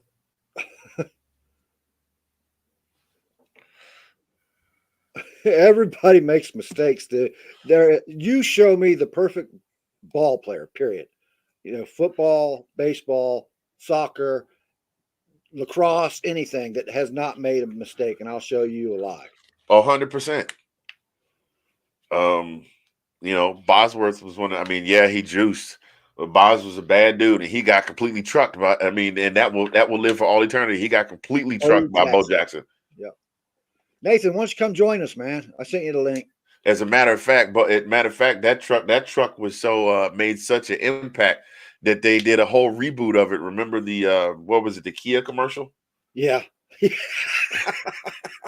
that was said, I thought you were going to run me over. You mean again? Bo knows everything. You know what? I got to give Boz his due though, because Boz was a little bit of an asshat coming out of college. Yeah, he seemed to mellow out, didn't he? He has totally reshaped his image, but part of that is getting off the steroids, y'all. Yeah.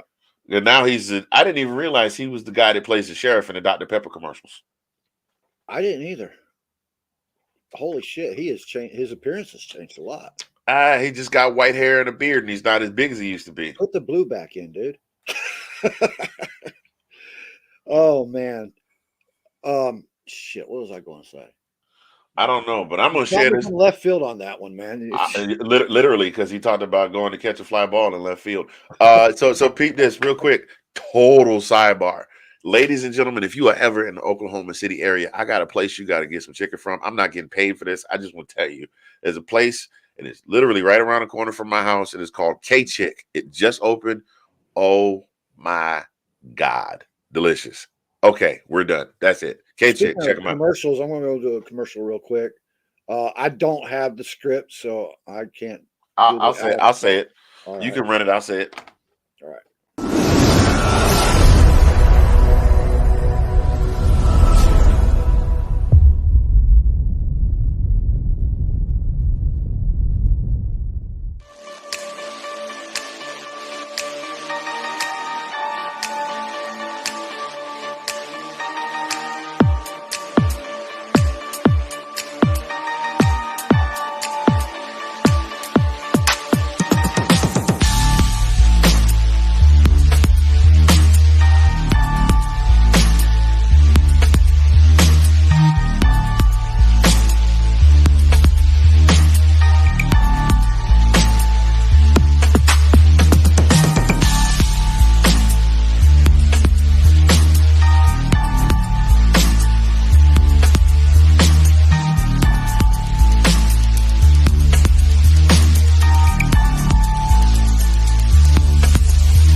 That's right, ladies and gentlemen. Zagnif Apparel, proud sponsor of the NFL edition of your one-stop shop for casual wear, all things comfortable. Trust me, I'm wearing one right now. This is a little dealy bobbler that I got right here. Let me show you the back real quick. I don't know if you can see it. There we go. Custom made at Athens against the world. I'm wearing that today to represent my dogs. You can get the hoodies, you can get the fleece lines, you can get the beanies, you can get the flip-flops and the sneakers and the joggers and all of that good stuff. Get them up today. You saw the website, zagnifappareldesign.com. Zagnif Apparel, just like you're already famous. And right now, if you use the code, what's the code I gave you guys? NFL Edition? I don't even know what the code is I gave you, Johnny. You got it on hand? Did I lose you? There it is. Use the code NEP. That's right, new NFL Edition podcast. Use the code NEP15 for a 15% discount on select items. And that is now through the end of next year. That special is running all year. If you use that code NEP15, boom, 15% off select items from now through the end of the calendar year. So skedaddle on over to zagnifappareldesign.com and dress like you're already famous. Thank you for that, sir. That I didn't have the script in front of me. I had to do that off the dome. I'm like, what? That was damn good. Better than I ever do. I stumble over my tongue. There's a joke in there somewhere I'm not going to touch. We've had too many moments like that. Oh, is it like this one here?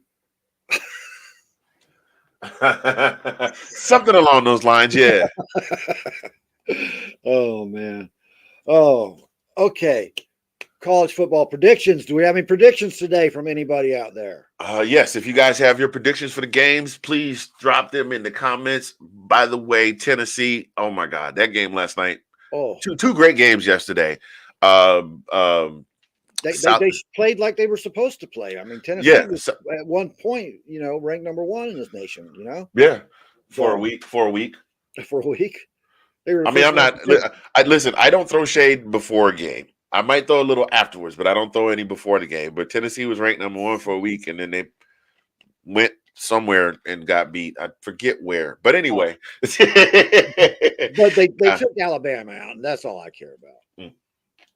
So, yeah, but they were the number 1. They were ranked number 1 in the country. They were at one point the most dominant team in the country, and that includes my dogs. But, we know how that went. What about Michigan TCU? What do you think of that game? Who's going to win that one? So my prediction for the Georgia game, I think it's going to come out. I think both teams are going to come out firing both barrels. I definitely look for Ohio State to take some shots deep early. Keely Ringo's had some issues. He's gotten called for a lot of DPI lately, and he's gotten beaten over the top. Like he's not a guy that you're going to blow by because he's fast. Right. But he doesn't have that. Well, actually, I take that back. He's got hops because he definitely got up and got that ball on that pick 6 in the national championship.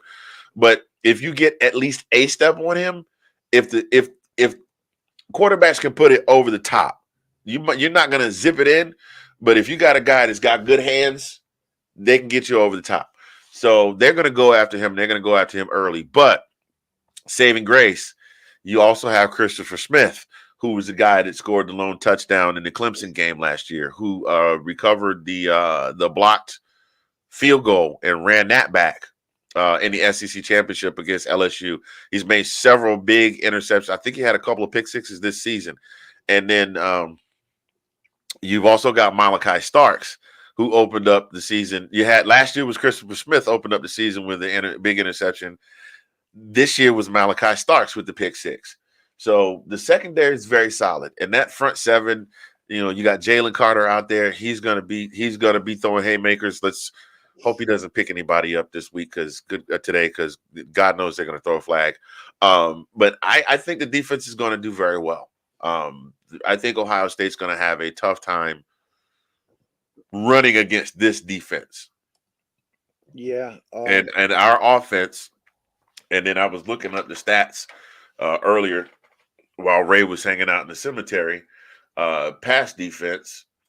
And there we go. That's what we got there. Ohio State is ranked number 14 in the country in pass defense.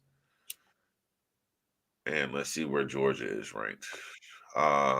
It probably fell quite a bit with how many yards they gave up against LSU. But let's be real about something. They did give up a lot of yards in that game. Georgia's ranked 49th.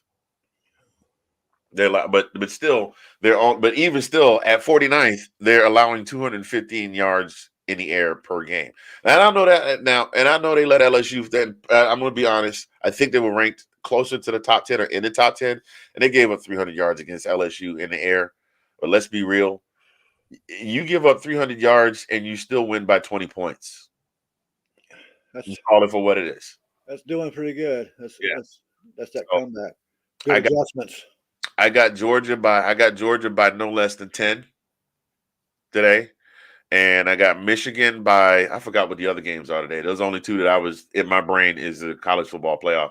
I got Georgia winning by no less than 10. I got Michigan winning by 15.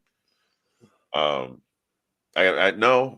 take that back. That one's going to be tighter. I think Michigan wins in a little bit of a squeaker. I think Michigan wins by less than a touchdown because TCU is just too scrappy. Unless Michigan just comes out and just beats them down, which can potentially happen.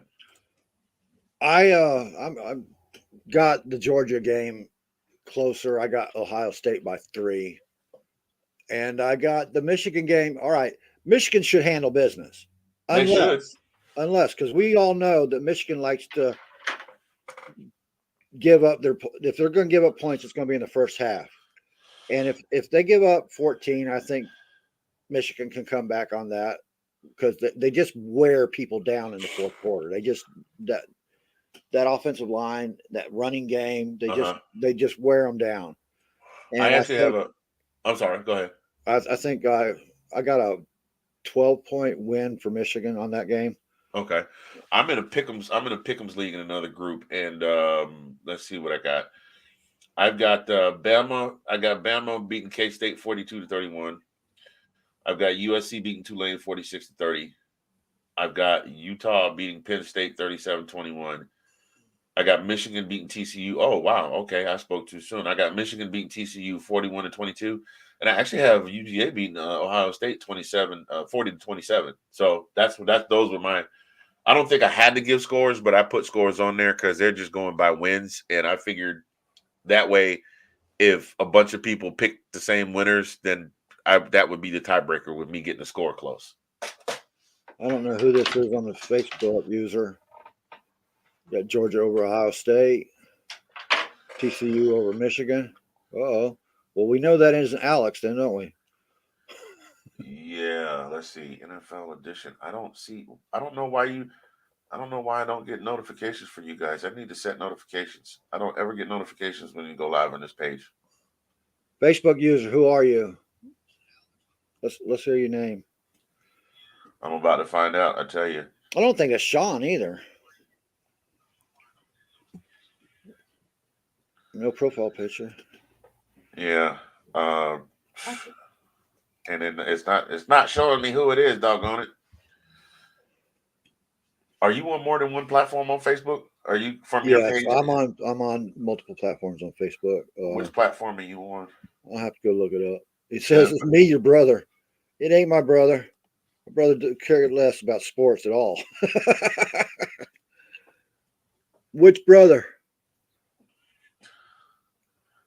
Oh, Ben. It's Ben. Ben taking TCU over Michigan? You know Ben likes to stir the pot. Oh, it's Blackie. Okay. All right, Blackie. I got you. Wait a minute. Hold on. Blackie Lawless.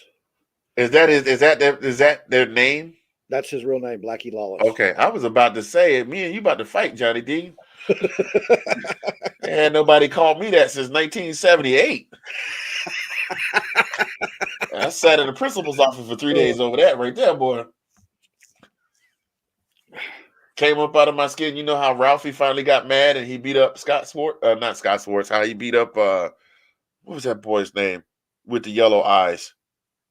Yellow eyes. Scott Farkas. How he beat up Scott Farkas.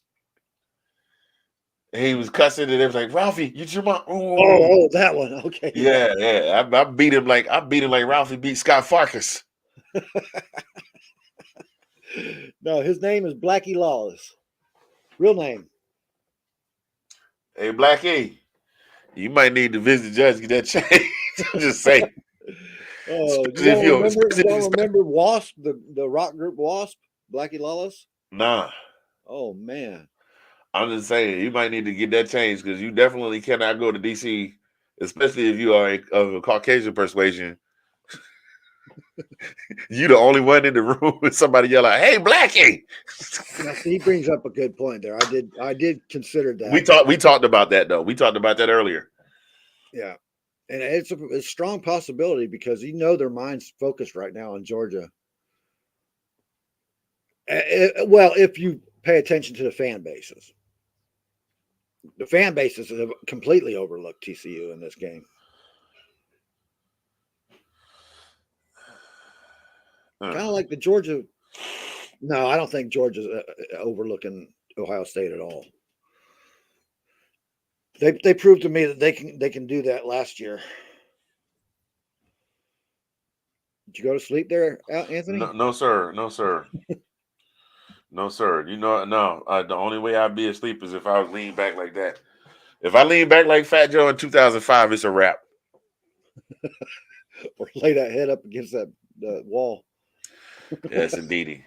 I cleaned it up too. I tried to get the padding a little closer together because you can see the gaps and stuff on the screen when you're looking at it.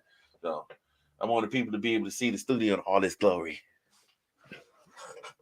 Glory. Hello, I'm Mr. Fingers, and welcome to Cribs. Which of the two games do you think is going to be the best game? I think they're both going to be good games, but which one's going to have you on the edge of your seat? Michigan. I know the Georgia game is going to have you on the edge of your seat. Oh, I'm going to be on the edge of my seat. I'm going to be on the edge of my seat anyway, bro. I haven't been to a game since 2007, but I have all the little songs that they played before the game, the battle hymn of the Bulldog Nation, and Glory, Glory to Old Georgia, and Glory, Glory. I didn't even know that was such a thing, Scott Thaler. You cut that out. Anyway, I got all of that stuff queued up and ready to go, and I cast it from my phone to the TV so it plays in the whole nine. Glory, glory to Old Georgia, heroes have graced the field of battle before you. Men of whom the Bulldog Nation can be justifiably proud. I've heard why you're such a big Falcons fan. What is it with the Georgia Bulldogs? What brought you into that? I was playing Little League football at the time, and kids always try to emulate a certain player. And when you play pickup ball, we used to play pick 'em up, bust 'em up. It used to be called by another name also, but I won't say that one just for, there's certain lines. We cross a lot of lines here in NFL Edition. There's certain lines we won't cross. But we used to play pick 'em up, bust 'em up. So basically everybody was a running back. You know what I mean? So I wanted to play running back. And coach let me play a little bit, but I was more of a defensive guy. And I'm sitting down watching the Georgia game with my pops. And this kid from Wrightsville, Georgia, broke off the offensive line and completely trucked that linebacker from Tennessee. And Larry Munson said, "Oh my God, a freshman." And I was like, "Daddy, who's that?" And he's like, "Oh, that's Herschel Walker, boy. You didn't know? He played football like a grown man."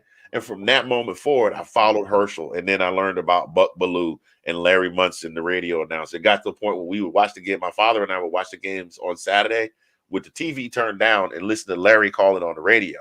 Larry Munson, the late great, the only voice that matters of the Georgia Bulldogs radio broadcast. Huh? How well? It was off. It was off a little bit, but I didn't care. I didn't care. I just wanted to hear Larry Munson. Oh my God, a freshman. The Dogs have stepped on the Vols' neck with a hobnail boot. And of course the infamous. I don't know if you've ever heard this. The Georgia-Florida game that year.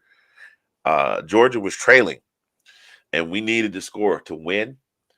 And Buck Ballou hit Lindsey Scott off the left tackle, and Lindsey took off and sprinted all the way in for a touchdown.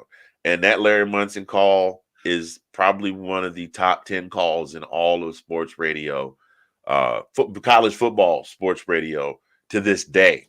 He's at the 30, the 40. Run, Lindsey. Run, Lindsey. Lindsey Scott. Like, he got so excited, he tore the chair up in the booth and everything.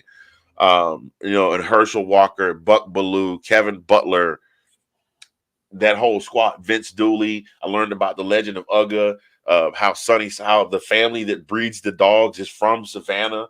And the guy was a famous attorney who got notoriety for swimming across the Savannah River as a college freshman or something like that. like all kinds of like the whole nine. The first thing, and then my freshman year in college, I got accepted to Duke.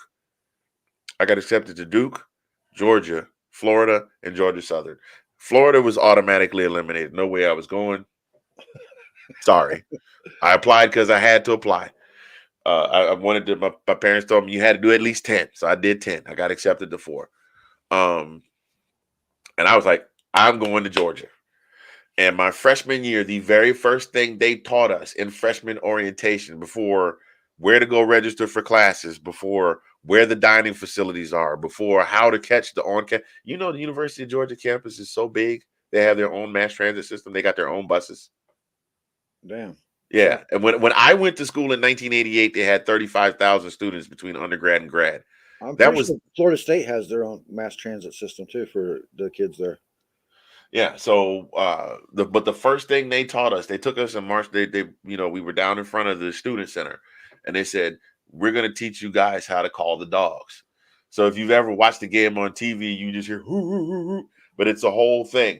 It's go dogs, sick 'em. That was the first thing I learned when I got on campus. And then they walked us over and we looked down at Sanford Stadium, and I went to a couple of games while I was there. Man, I have been in love with that school since I was 9 years old. Huh. And I kind of being in the Army and traveling around and, going through divorce and being a single dad, I kind of fell out of following on a weekly basis, but I always wanted to know if they won, who they played, did they win, did they lose? But it's only been since I retired from doing karaoke that I was able to catch the games every week and get back into the whole spirit of, you know what I'm saying? My 2 favorite college football teams are the University of Georgia Bulldogs and the Savannah State Tigers.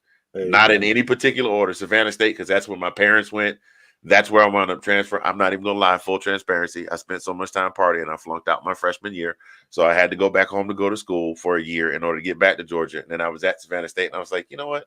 I kind of like Savannah State. No offense to the University of Georgia. Still love the football program. I think it's a beautiful college. I just was not ready to be away from home. And so, yeah. But I've been in love with the football. I've been in love with Dogs football since 1979. There you go. And I feel we kind of got one thing in common. We both have Tigers for our secondary school.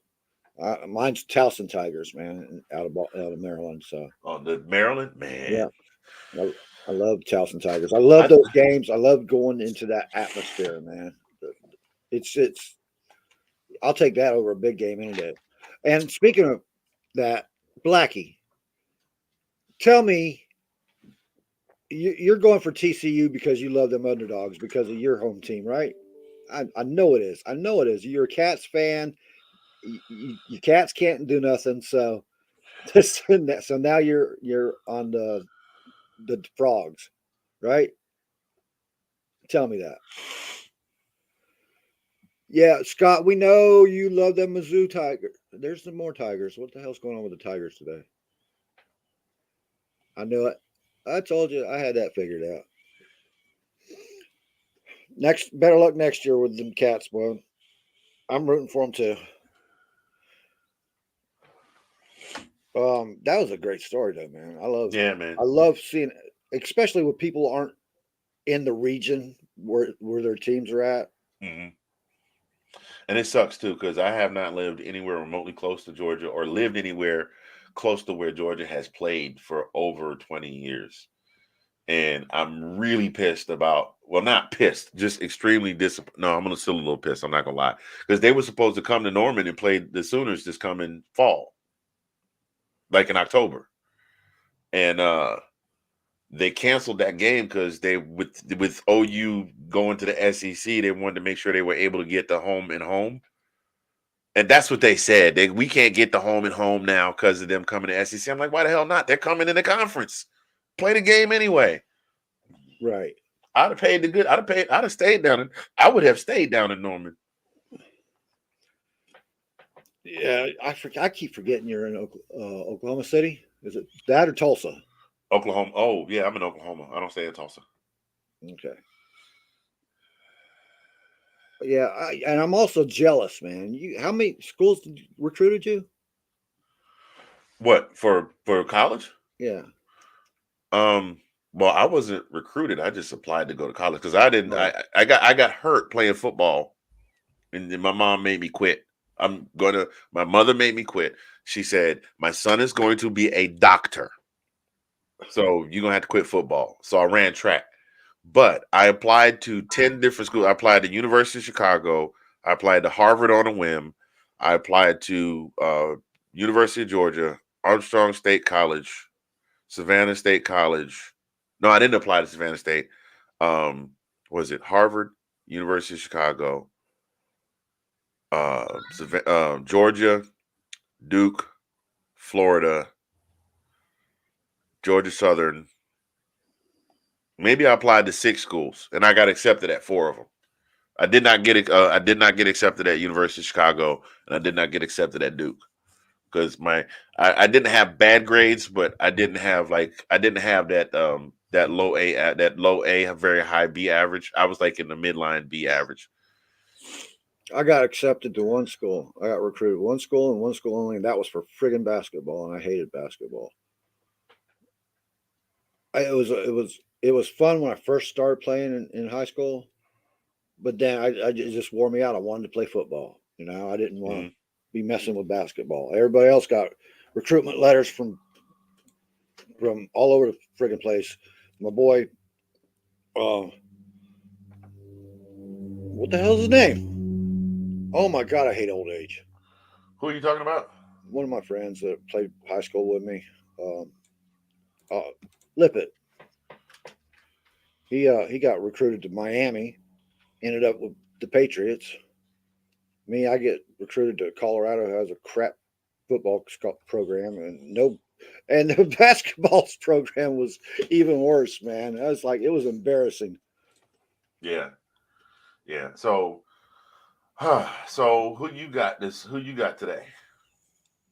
I got Ohio State. I don't go through all the games. Well, we know about the Ohio State. I know about that already. But I'm sorry. I thought I got it close. At least I got it closer than you do, man. And I got Michigan. But I think Michigan, like I said before, it can be susceptible to that overlooking thing. But they're a great second half team. So even if they do overlook the other team in the first half, unless they're giving up like 30 points in the first half, then I think Michigan's got it. I'll be honest, I didn't pay attention to TCU that much. I thought they were a joke.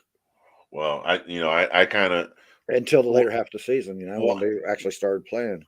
Actually, you know what's good about not living in a region where the conference you root for is that you get the outside perspective of another conference. Like I'm smack dab in the middle of Big 12 country, so I get all the news that's fit to print about TCU, Texas Tech, Baylor, OU, OSU, Kansas, K-State, those teams. So yeah, I don't follow any particular teams. I keep up with what the Terps are doing, and I keep up with UCF.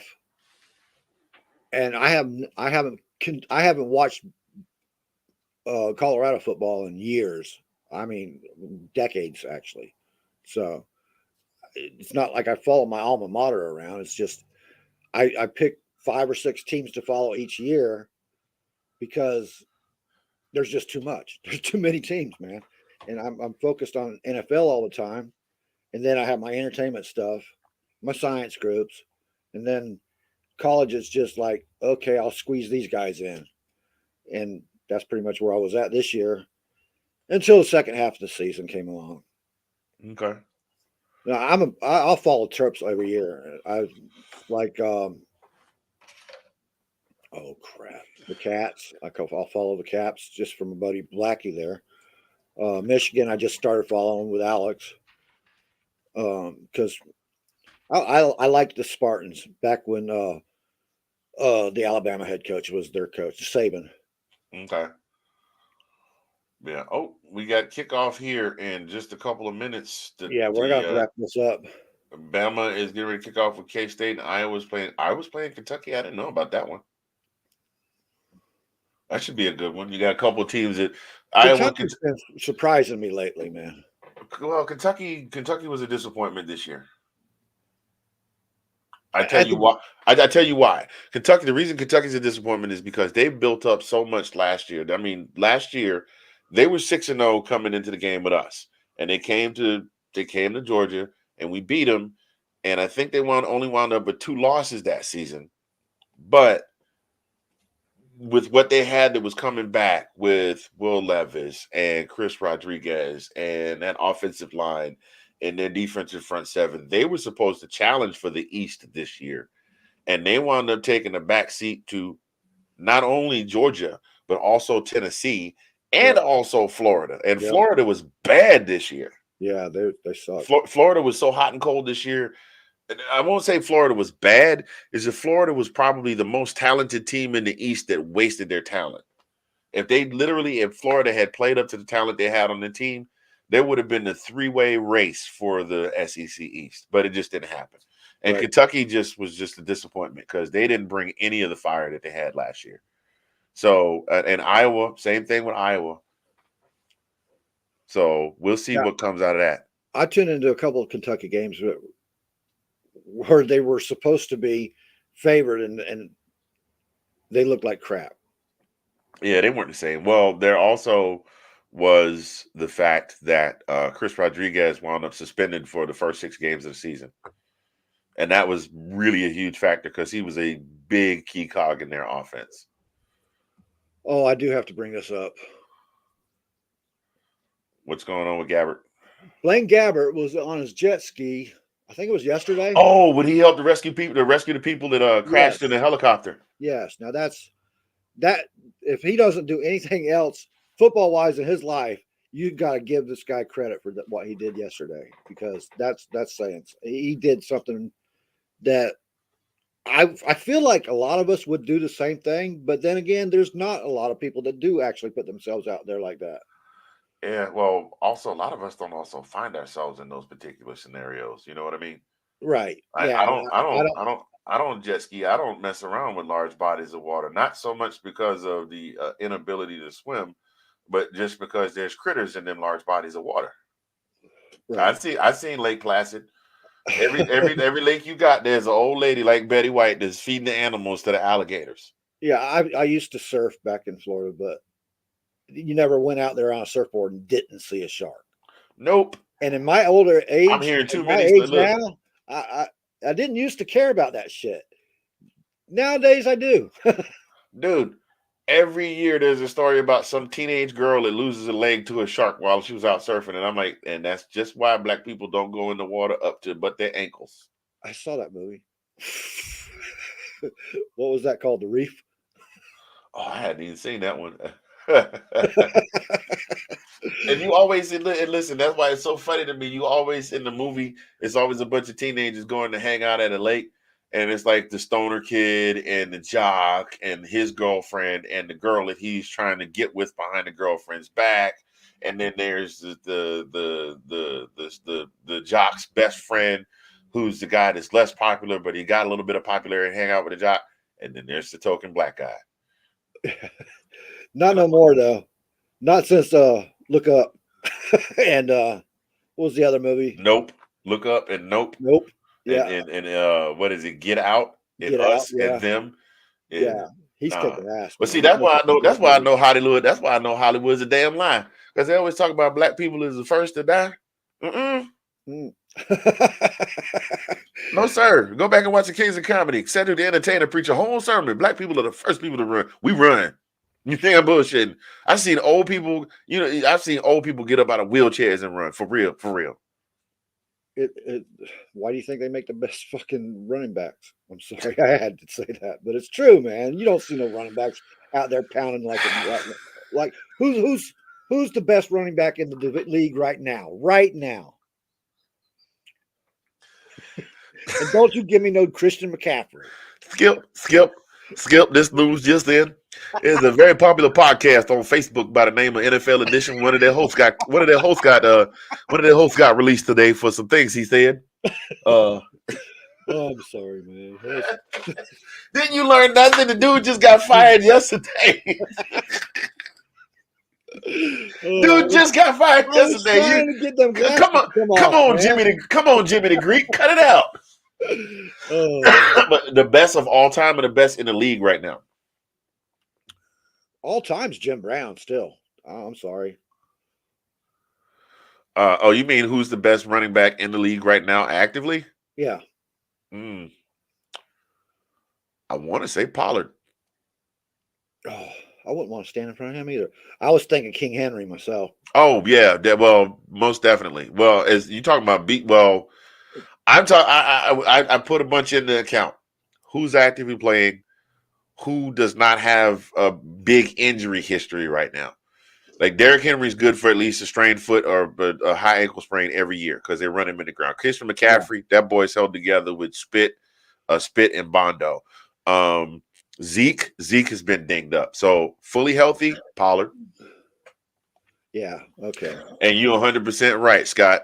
Look, she would have been like, why can't we just get in a running car? And then they would have cut to the car and it would have been me like, come on, get in.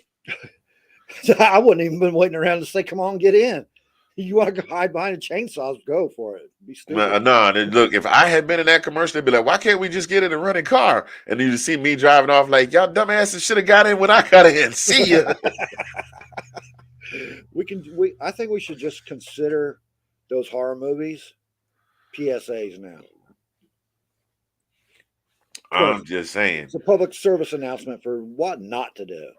Look, there are certain areas in this country where you ride down the highway and it says, do not pick up hitchhikers. Don't ask no questions. Just follow what the signs say. There are areas where state prisons run along the highway. And a friend of mine telling me she was driving through Texas. She was driving through Texas a couple years ago, and she saw the signs on the highway said, do not pick up the hitchhikers. And she was like, what the hell? And then she saw state prison ahead, X miles. And it was like about a 7-8 mile stretch where there was do not pick up the hitchhikers because they don't want people picking up hitchhikers. Well, wait a minute. What does that say? It just hit me. What does that say? You got signs that say don't pick up hitchhikers. You got that many people escaping from jail? Really? Well, I know. Come on now. If you got to put out a fact, firsthand experience that in Texas. Hey, wait! Did you hear that car driving off? That was a black dude running from the horror movie. There. In Texas, they rely Sir, on. Do you know why I pulled you over today? You was going 110 and 35. Man, I just got away from a dude with a chainsaw. In Texas, they rely on the territory to keep you in prison. In other words, you can get out. Where the hell are you going to go? This place is surrounded by old Texas cattleman ranches and highway. Where are you going to go? Yeah, but come on, though, man. Let's be real, man. Let's be real. If you got to put out signs that say don't pick up the hitchhikers, seriously, that's your solution. You have a prison. You have a prison facility that holds 1,000 convicts, right? And you average 10 escape attempts a year. So your solution is we're gonna put signs on the highway that say don't pick up the hitchhikers. I mean, Andy Dufresne should be the exception rather than the rule. There was something special about Andy Dufresne the first time I saw him. Makes you kind of wonder what he saw. Anyway, Alec marries a hitchhiker. I'll tell you who the hitchhiker is. I'm not going to say his name because it'll show up in the comments. Jay something? Yeah. Something about what's the dude named Sausage or something like that? One of them two. I don't even know this. Anyway, you was about to shut it down, weren't you, sir? I'm sorry, I cut you off.